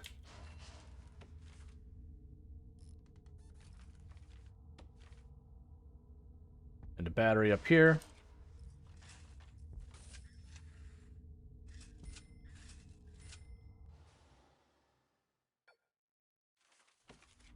And a pair of batteries. Okay, so I'll do its thing for a little while. We'll get, you know, a green cred or whatever. Then we can get the windmill. Then we can go and do that.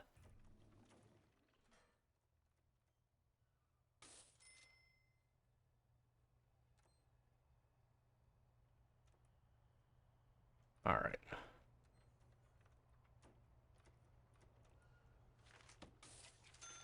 Let's start up this process. So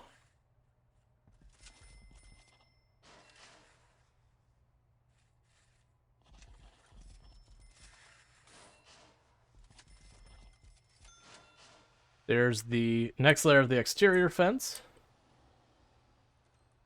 Because the canteen I have should still be able to handle 32 prisoners whenever we expand it.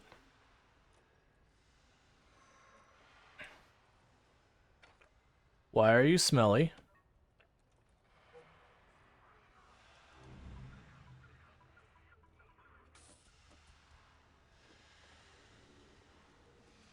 When do you put the landmines in? I don't believe there are landmines. I think, honestly, in most of the world, it's illegal to use landmines for that kind of thing. Like, I believe that qualifies as a literal war crime.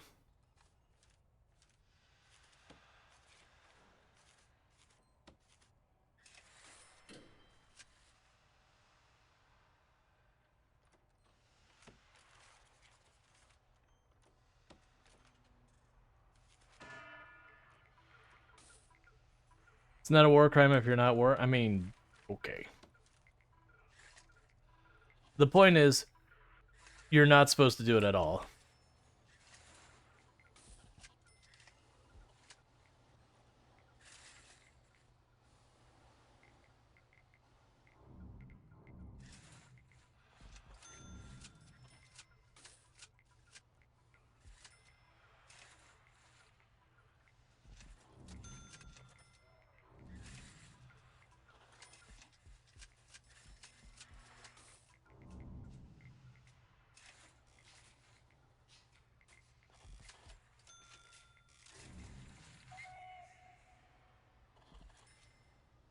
Is there a war crime in the first time? You out of minefield? Alright, we need to get out of here. Yeah, I mean, I don't honestly know. I thought they're trying to, at a while, they're trying to do away with landmines entirely. Because the whole thing, like, the war would be over, there'd still be landmines around and be causing problems. I remember there's a whole thing about that. Man, it is so hot. Why is it so hot?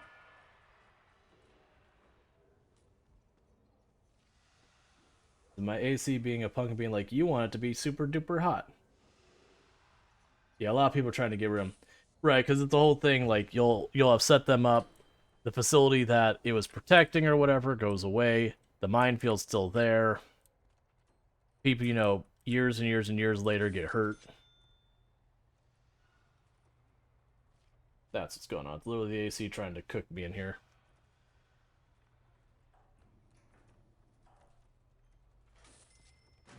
What was the other expenses that hurt us? Reoffending. Gotcha.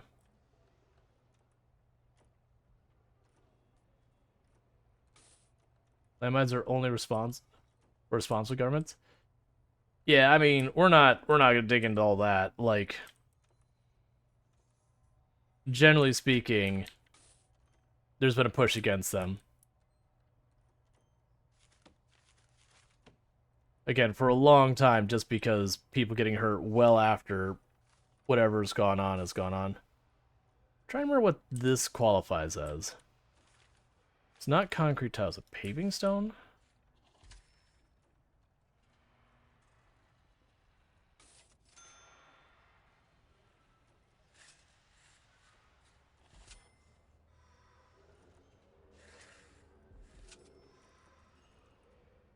Alright.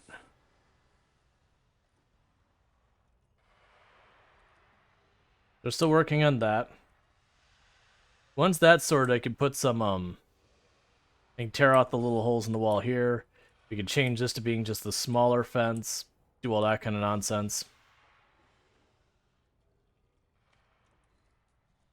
Yeah, considering we took a $5,000 fine and we're still almost positive, it's not bad.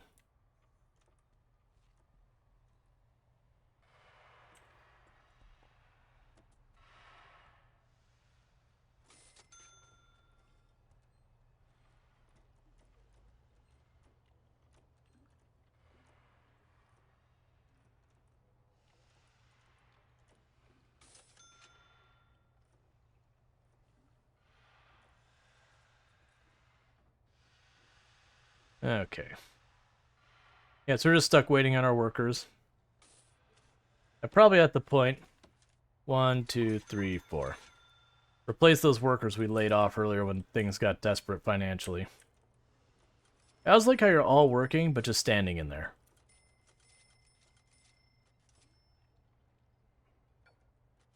was really expecting it to let me see in there. Okay, deployment. Let's see here. Staff only. The perimeter fence.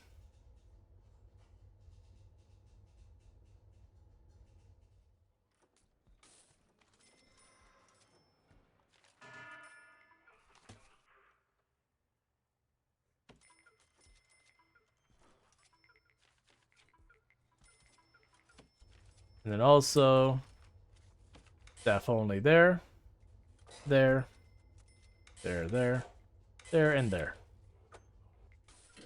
That way no prisoner tries to run out there and, you know, sweep a room outside, and the guard is like, okay. Yeah, checks out. Of course you can go outside and sweep that room.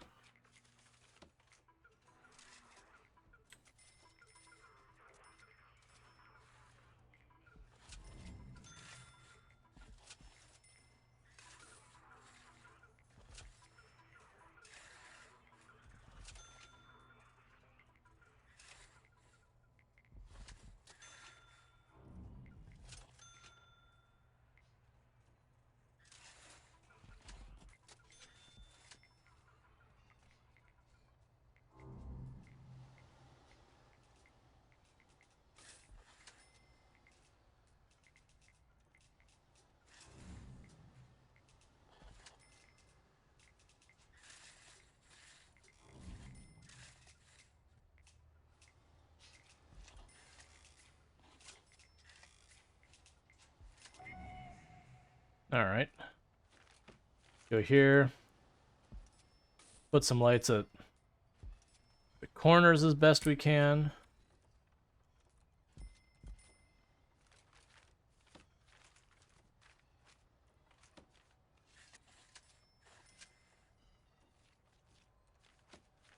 Try and make it so we can actually see what's happening in our own prison.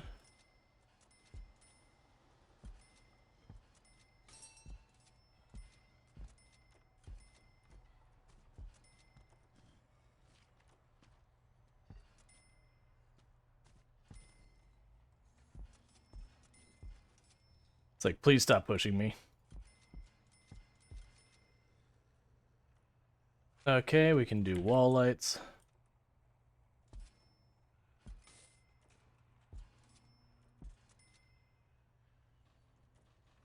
Won't be too much longer till everyone's back awake. Don't care about that. Don't care about that. Now let's get back to the safety of our perimeter before all the prisoners wake up. Okay. Are we able to get the wind yet? Not yet.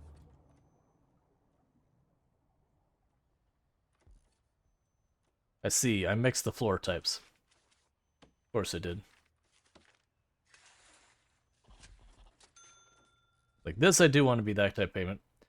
You generally wish there was a multi-floor function to games like RimWorld in this game.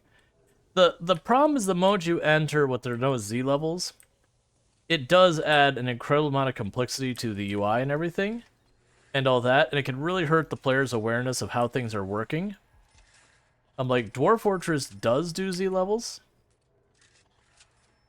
but generally speaking, I find quite often games that use a top-down view in Z levels end up being a mixed bag with how it actually plays. It's not always bad, just to be clear. But it's definitely one of those things that it can be very hit and miss. Since you're wandering around your prison, would it be possible to inmate to give you a sharp one of the ribs? Yes. That's actually literally the entire thing about this challenge, is this is Permadeath Warden mode. So if one of the prisoners do catch me and decide, you know, I need not be here anymore, it's game over, the prison's done.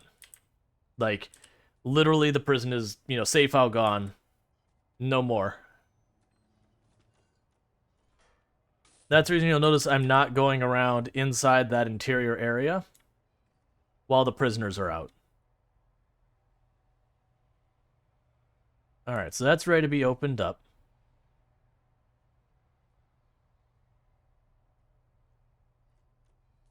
So our goal is to basically see how big and impressive a prison we can make while having, this danger looming over us where if I were to make the mistake, I'm gonna let myself get caught in there with the prisoners, there's a good chance I wouldn't make it out.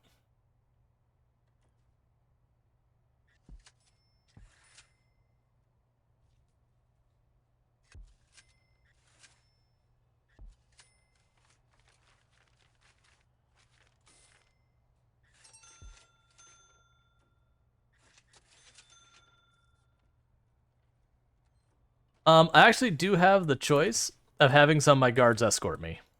I do have that ability, but considering how I'm building my prison to accommodate for the whole having to be afraid of the prisoners at all times, it is one of those things that I could do that, but having that much extra staff that aren't, managing the prison itself is an expenditure that is tricky to absorb.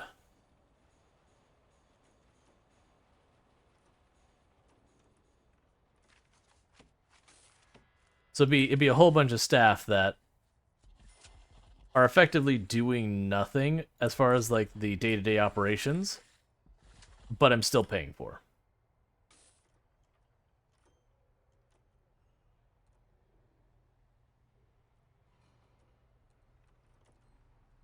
But that's the reason I had like this little cubby that I'm running out in this little wall area, because they'd have to break through the doors to get to me.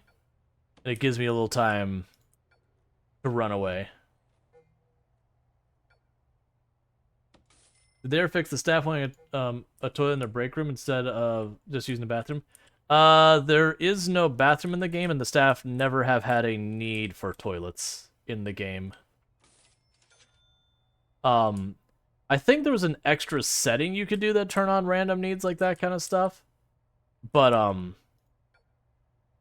it's kind of one of those things. Like they've had a lot of stuff in the game they add as kind of like one-off mode type stuff that you could set up, but ultimately, they never got truly treated as the main game. Like this warden mode is definitely not a part of the main game. So there's gonna be, all right, someone escaped.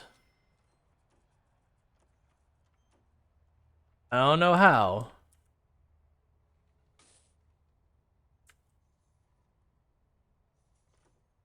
There's a good chance they like literally just ran out the door.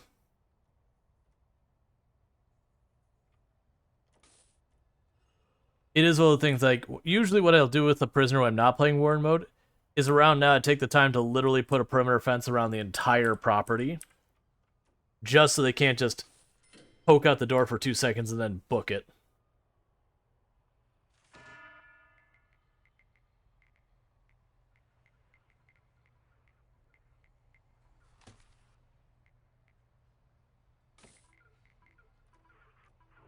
You distinctly remember staff member being unhappy that they couldn't relieve themselves even though there were toilets free until they put one in their break room as a last resort. If you did, that was in mod territory or a non-standard setting. I've played this game since its very, very initial release. And staff member don't use restrooms.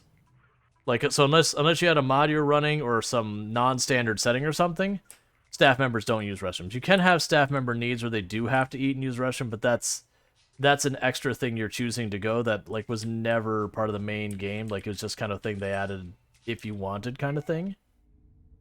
But it's off by default. Um, who knows if that actually works right at any point? Because that's the kind of stuff that, while I love the devs of this game, they were notorious for. We've introduced like the escaping mode. Okay, like it'll get occasional touch here and there, but they're never gonna like make it a proper, fully fleshed out thing. They were very notorious for that kind of stuff.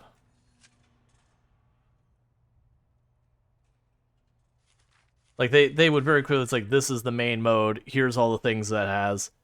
But if it's not that, maybe not, it ever sees more attention. I'm gonna wait for a little bit more money to come in before we start building the next cell block.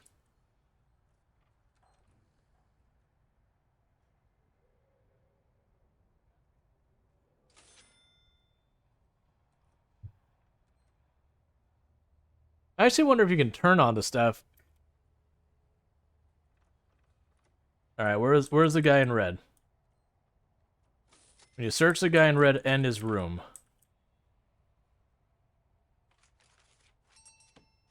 Boom. Prisoners. Because I'm in warden mode, I can't just click over to him.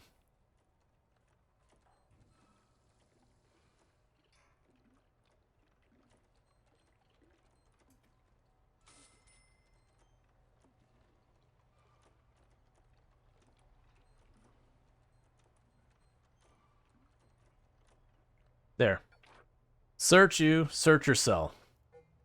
Because you clearly ran out to the expanded area out here to get contraband.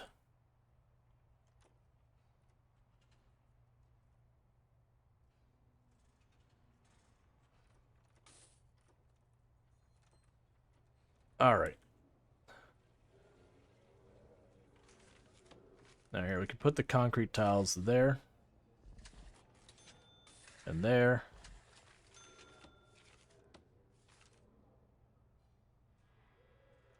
Yep, that's the saying, is it was not a default thing. It was something they added. That, like I said, that's one of the things that was kind of one of my complaints, is they would add a bunch of features like that. They would get touched once, and then it would never be revisited. So half that stuff, like, it works, but not really. But you're playing, like, the base game, and it's usually fine. Did you reset my deployment? Yes, you did.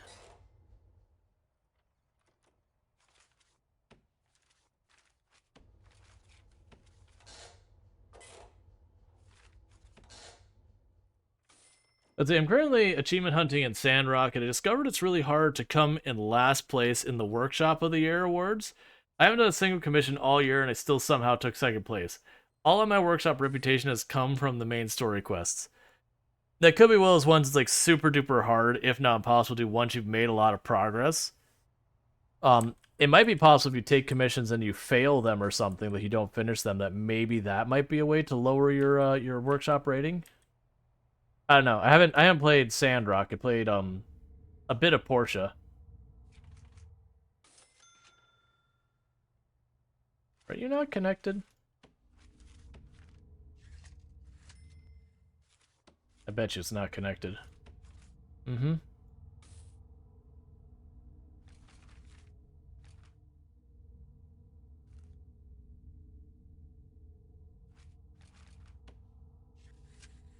Oh, please stop doing whatever that was.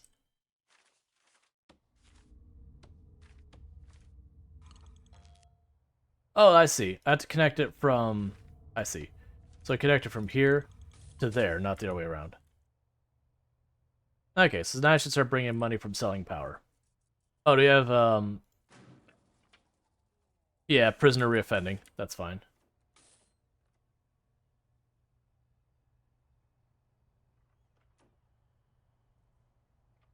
Yeah, like Prisoner Architect, if you play like the base game, is really good.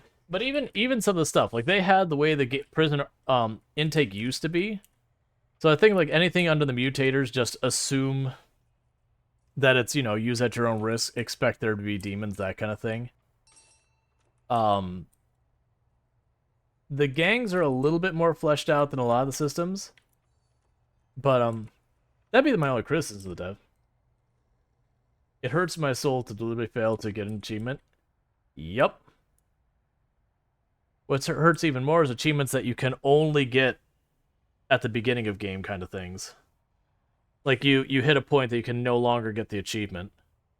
And you get it when it's like, it's a game with like 4 or 5 different endings and each ending has an achievement. It's like, okay, fine. Like, sure, I get, that's fine. That's really upsetting when it's one of those situations where, you know, you need to talk to these 10 people, and if you miss one of those people, they never show up again, and then you can't talk to them, so it's really easy to miss it without even realizing you missed it. You know, stuff that has nothing to do with, like, challenge or anything like that. I gotta wait for the money. Like, stuff that has nothing to do with, like, challenges or whatever like that. It's just very genuinely just an arbitrary thing at a certain point in the game you have to deal with at that point in the game. Yep, son caused trouble and immediately got by the police or by the security. And we do have gangs turned on and everything like that, so that is a danger we will run into. I still don't get why I keep seeing the bus go by with the big like minus sign. For me, it's when you're trying to get all of the placing trophies third, second, and first. I think I'll have literally nothing for half a year and secure the third place trophy. Yeah. I mean, honestly, with a lot of games where it's supposed to be like the challenge side of it, the third place, like if it's like get third place, get second place, get first place should automatically give you the other ones. It'd be like, oh, you did better than what we expected. There you go. There's your, your free credit or whatever.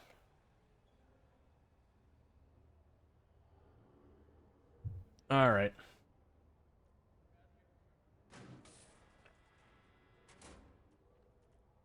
We're stuck just waiting on money again. A retroactive thing. Yeah.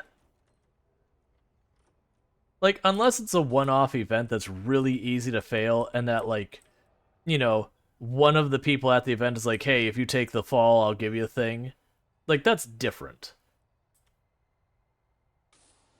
But it should be something that there's, like, actually a reason for you to deliberately not succeed kind of thing.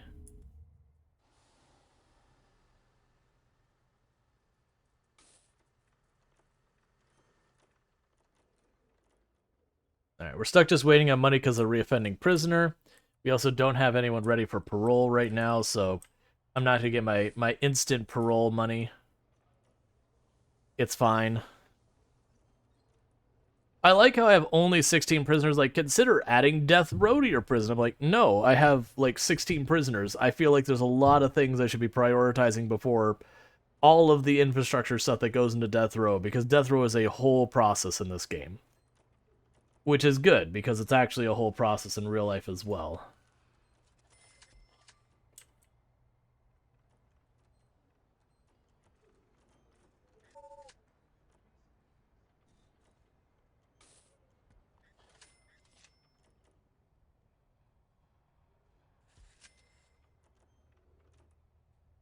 There. At least the floors will be consistent.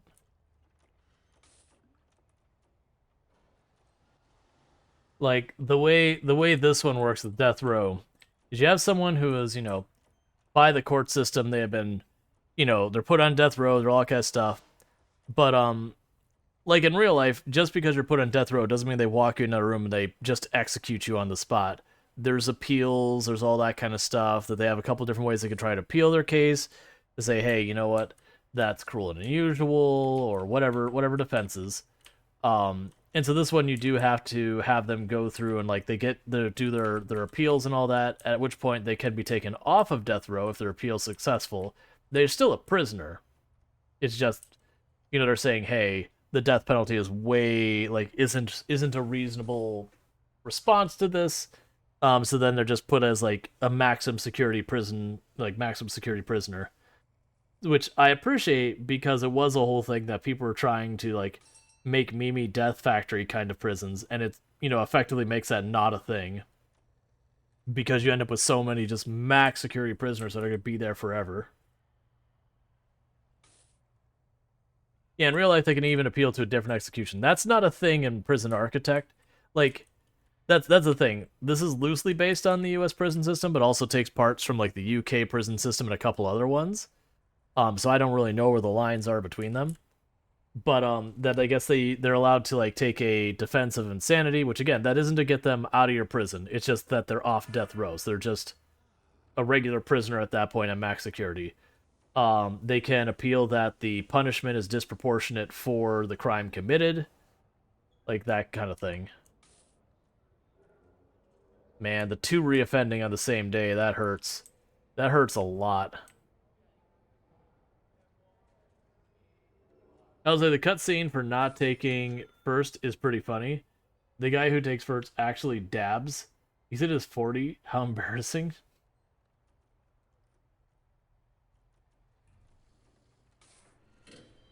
Oh, good. We got 2 people who paroled, so that took back most of the bite of those reoffending. Awesome. I do love me some parole. Parole in this game is great. It gives you an instant payout. You open up a cell that you can put someone else into, so you get the money for, you know, bringing in a new prisoner. And just hands down, it's all around just good news. Still don't know what that is about.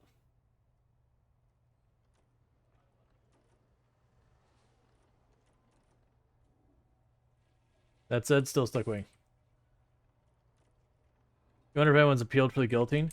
Usually with stuff like that, they won't let you actually go through with it. Like they'll have options, kind of thing. It's usually when you're appealing about the death penalty, it's not I would rather die this way. It's I would specifically not like to die that way. You know, or it's inhumane to kill me in that manner, or whatever.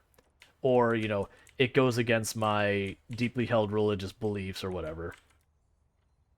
Not that you exit the death penalty entirely.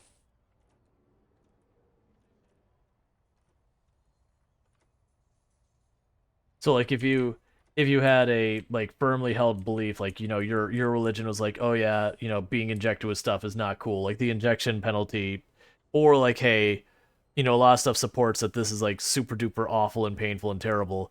You know, I would rather you do something else.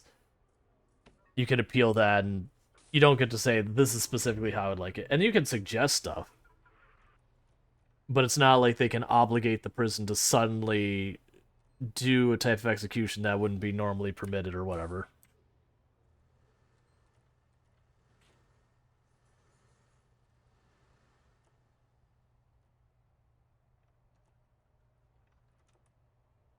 Because it is one of the things that say it's like, hey, if you're not okay with this, what would you be okay with, kind of thing.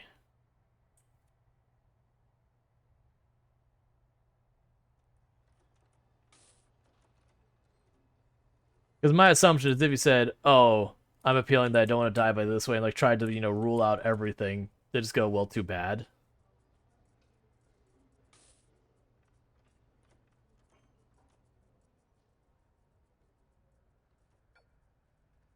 I don't. So those windows are acting. Like I can't see through them, which is weird. Because that was the whole point, is that I could see through the windows. So I don't really know why I cannot see through them. Let's try dismantling the windows and try installing them the other way around.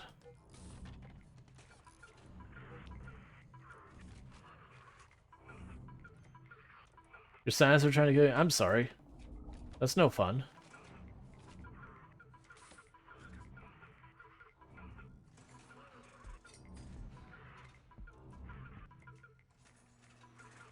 Actually cancel those two.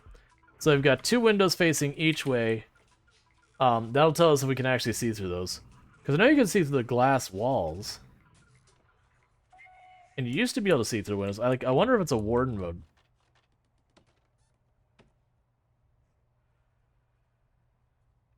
It's not the music, is it? No? What am I hearing? Oh, someone who's got some ridiculous engine running in front of the house. Like some overcompensating diesel engine.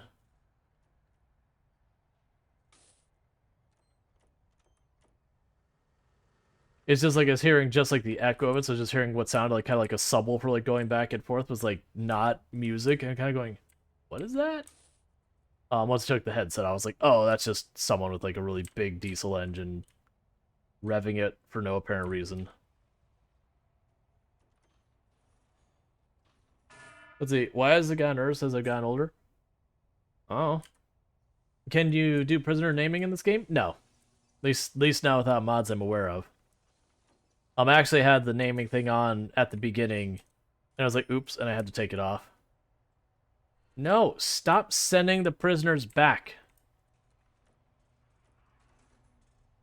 No. I need to get the... Hey, I see you there. Search that prisoner.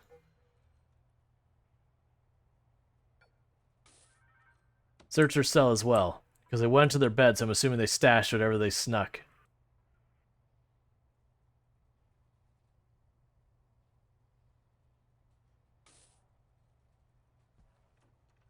So I keep making progress, but the issue is I keep having reoffending people. And when that happens, you basically lose the benefit you had of paroling or releasing them or whatever.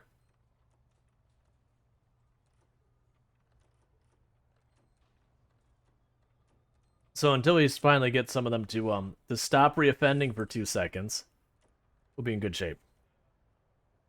That's the reason why we want to get all the reform programs in to reduce the reoffending rate as much as possible. So don't take all these random, 5,000 here penalties.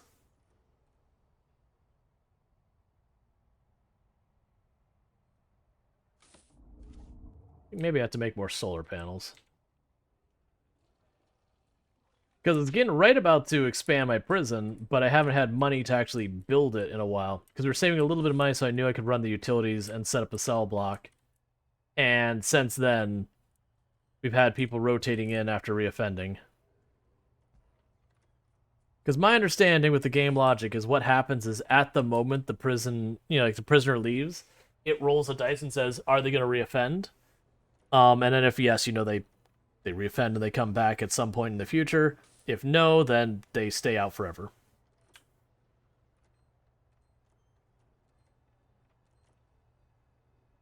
Which it did turn on prisoner aging, because it was always the thing that bothered me, that you'd have a prisoner that was like super volatile and end up killing people, and it'd have longer than a life sentence. And you just had that prisoner forever. So it's like, okay.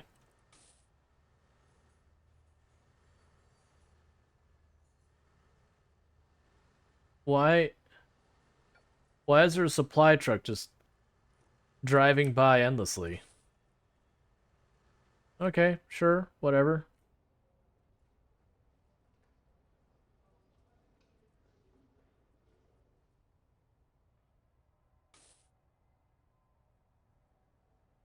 Because I also want more prisoners. Because as we get more prisoners, we'll have more people up for parole and all that kind of stuff. We'll have more of a daily income, and sure, some of that income will be eaten by the fact they'll have to have more guards and yada yada yada. But it ends up smoothing out your finances quite a bit by just having a steady rotation of at least one or two people ready for parole on any given day, kind of thing.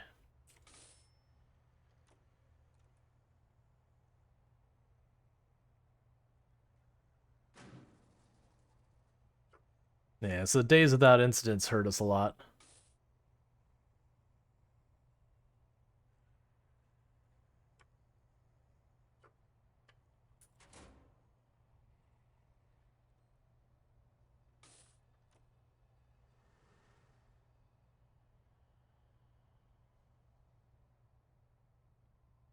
And or just exporting power.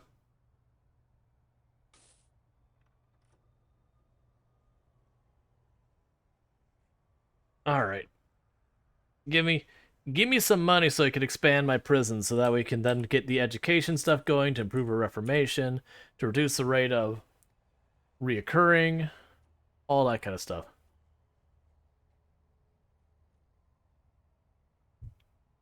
I don't know what I'm doing for my dinner yet. I probably should figure that out, because it is going to be something I'm going to have to pop in the oven. Yeah.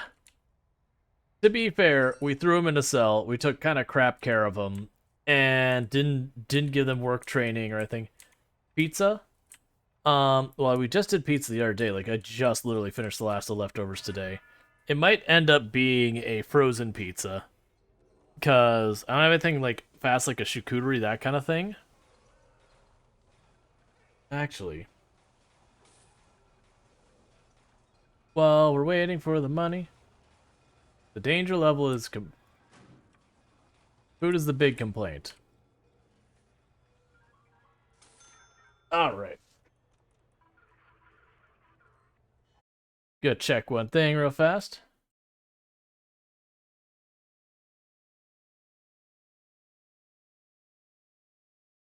No, that's the wrong one.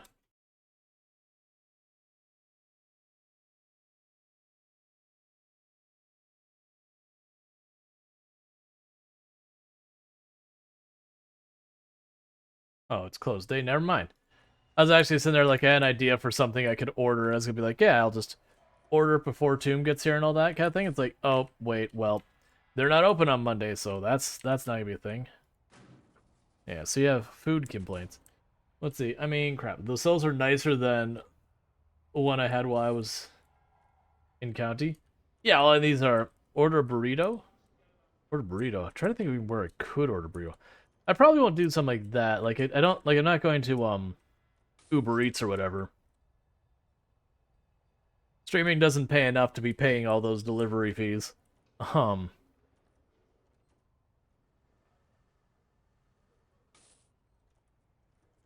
I was trying to think, because the problem is it is coming up at 9 p.m. here, so already a lot of places are just closed. Like, we have places that stay open late, but they're usually, like, bar food, that kind of stuff. You know, or, like, the Denny's, those kind of things.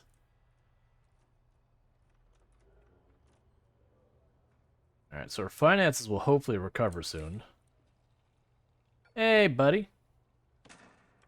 I know you're about to be released in a second, but first you're gonna spend oh my goodness, you were stocked. So you're gonna spend a little time in solitary confinement before you get to leave. What? Why are you so... What happened with food that you're, like, all upset? You had your food break already. Did you just not eat? What's going on here? Did the kitchen staff quit or something? Come on.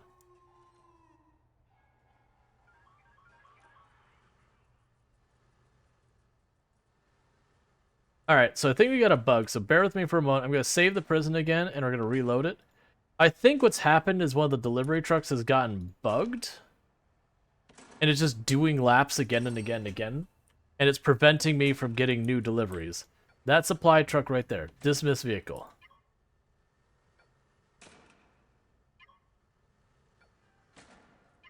We might be SOL on this run. Because it doesn't seem like I'm getting new food in. Because these supply trucks are bugged and just doing laps. Which is why we're having serious complaints. So we might be done with this. Yeah, there's no food. And my deliveries is empty. It's just bugged. Let's try exiting out of the game entirely and reopening the game. And if that doesn't work, then I guess we don't do this challenge anymore, because that is kind of a, not a thing I can, you know, I can plan / work around kind of thing. You can't exactly... Am I running any mods? Nope. I mean, I am running a non-default mode, which, as I said, kind of has the same problem.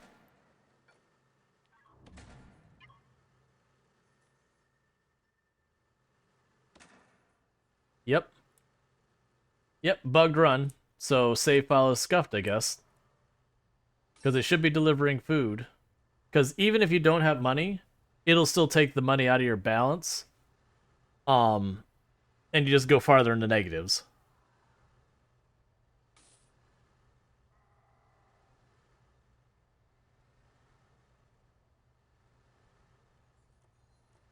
So that means, because it was originally I watched one, like, the little could not stop symbol go by or whatever it was.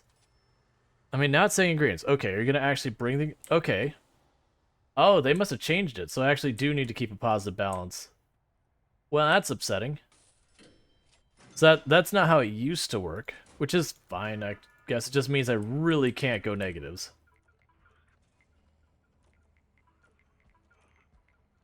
Interesting.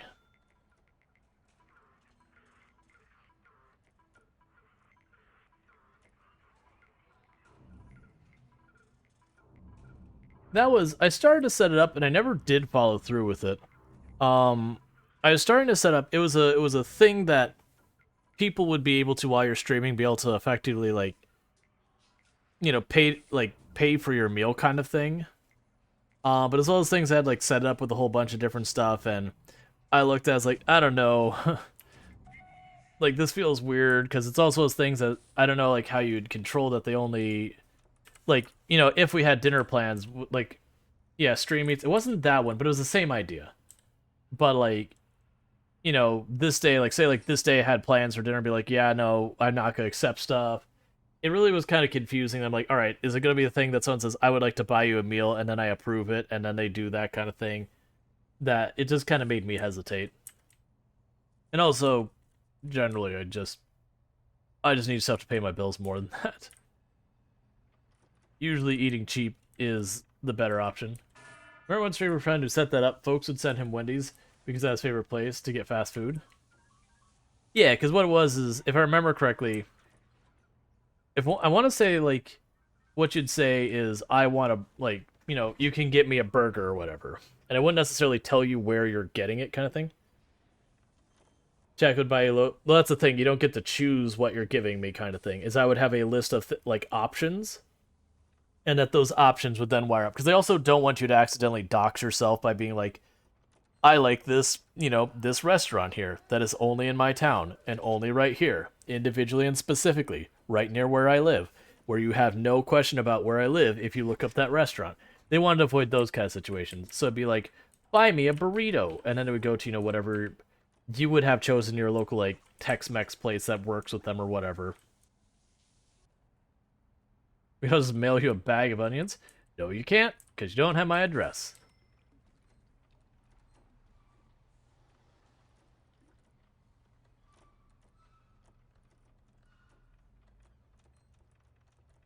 Alright, so the save file did recover. I don't know what does this minus symbol mean, because it's not that this is full. I don't understand that symbol. It's great that you have a symbol to communicate something, but if I don't know what you're trying to communicate, the symbol is meaningless. Okay, well, everything's not melting down. 50 pounds of taco meat right to your P.O. box. That was, I know a lot of content creators used to have P.O. boxes, but a lot of them got rid of them. Alright, search that person.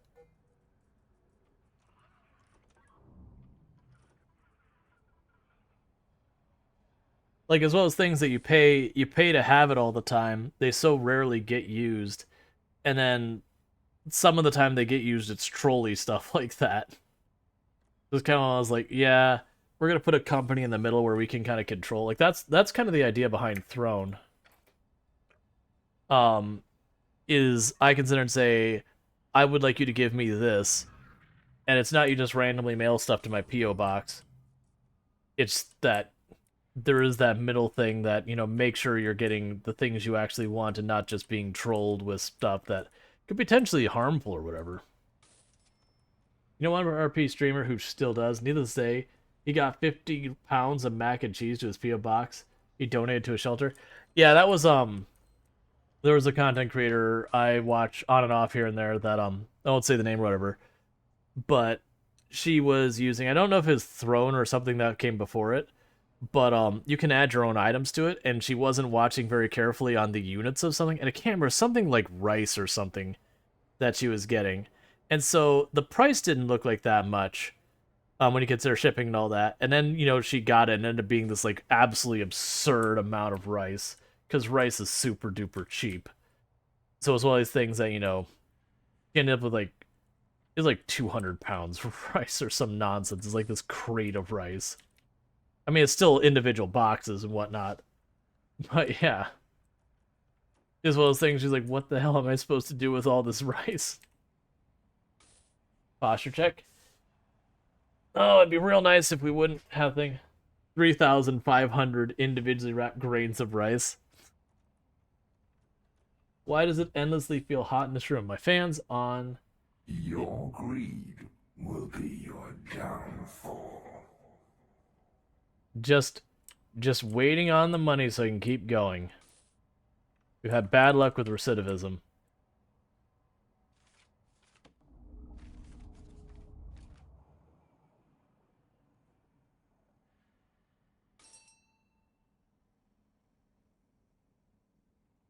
Because once I get more stuff in there. 50 pounds of mac and cheese, so one serving. Oh man, that was the serving thing is like, the serving should be roughly what a normal person eats in one serving. It'll be like, okay, I'll have like the little snack bag of chips. It'll be like 3 servings. I'm like, liar.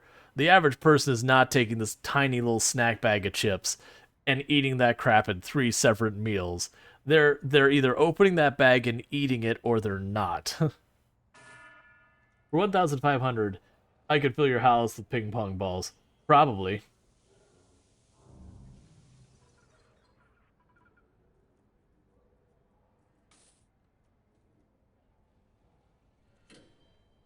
Oh, good. We're getting a little bit of money in here.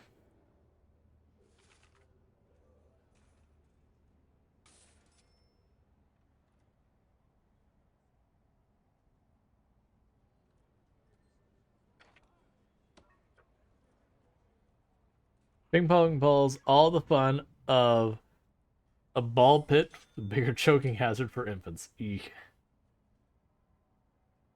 1 serving of mac and cheese is however much you made.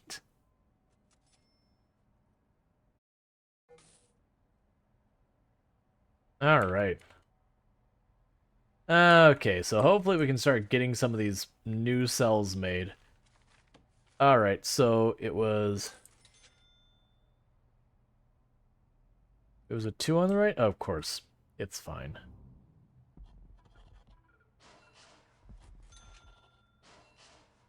All right, so we got the first 2 in there. Now you want mac and cheese.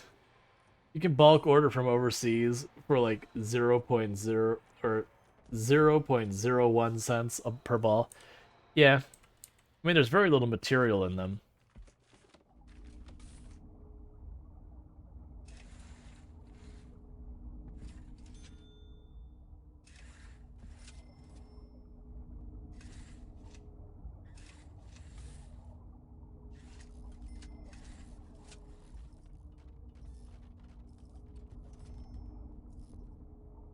Please give me money.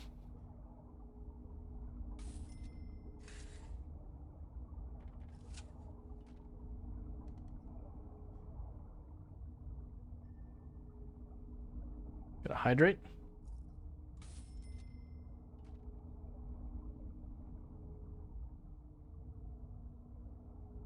All right. So what's gonna happen here, chat, is we are getting at the point. I'm gonna have to figure out what the heck I'm doing for dinner. So it's probably gonna be one of those things where I run downstairs, huck something in the oven. 10-15 minutes go by, and I pull it back out. But I'll be back up here in the meantime. We'll do like words on stream. I don't like when it comes to that kind of stuff, but him and I haven't been to the grocery store in like a week, so the options are getting to be pretty slim pickings till we get to the grocery store. That adulting life is tough. So what I am going to go ahead and do is I'm going to go real fast here and do the shakedown before I forget about it. I'm going to pause the game.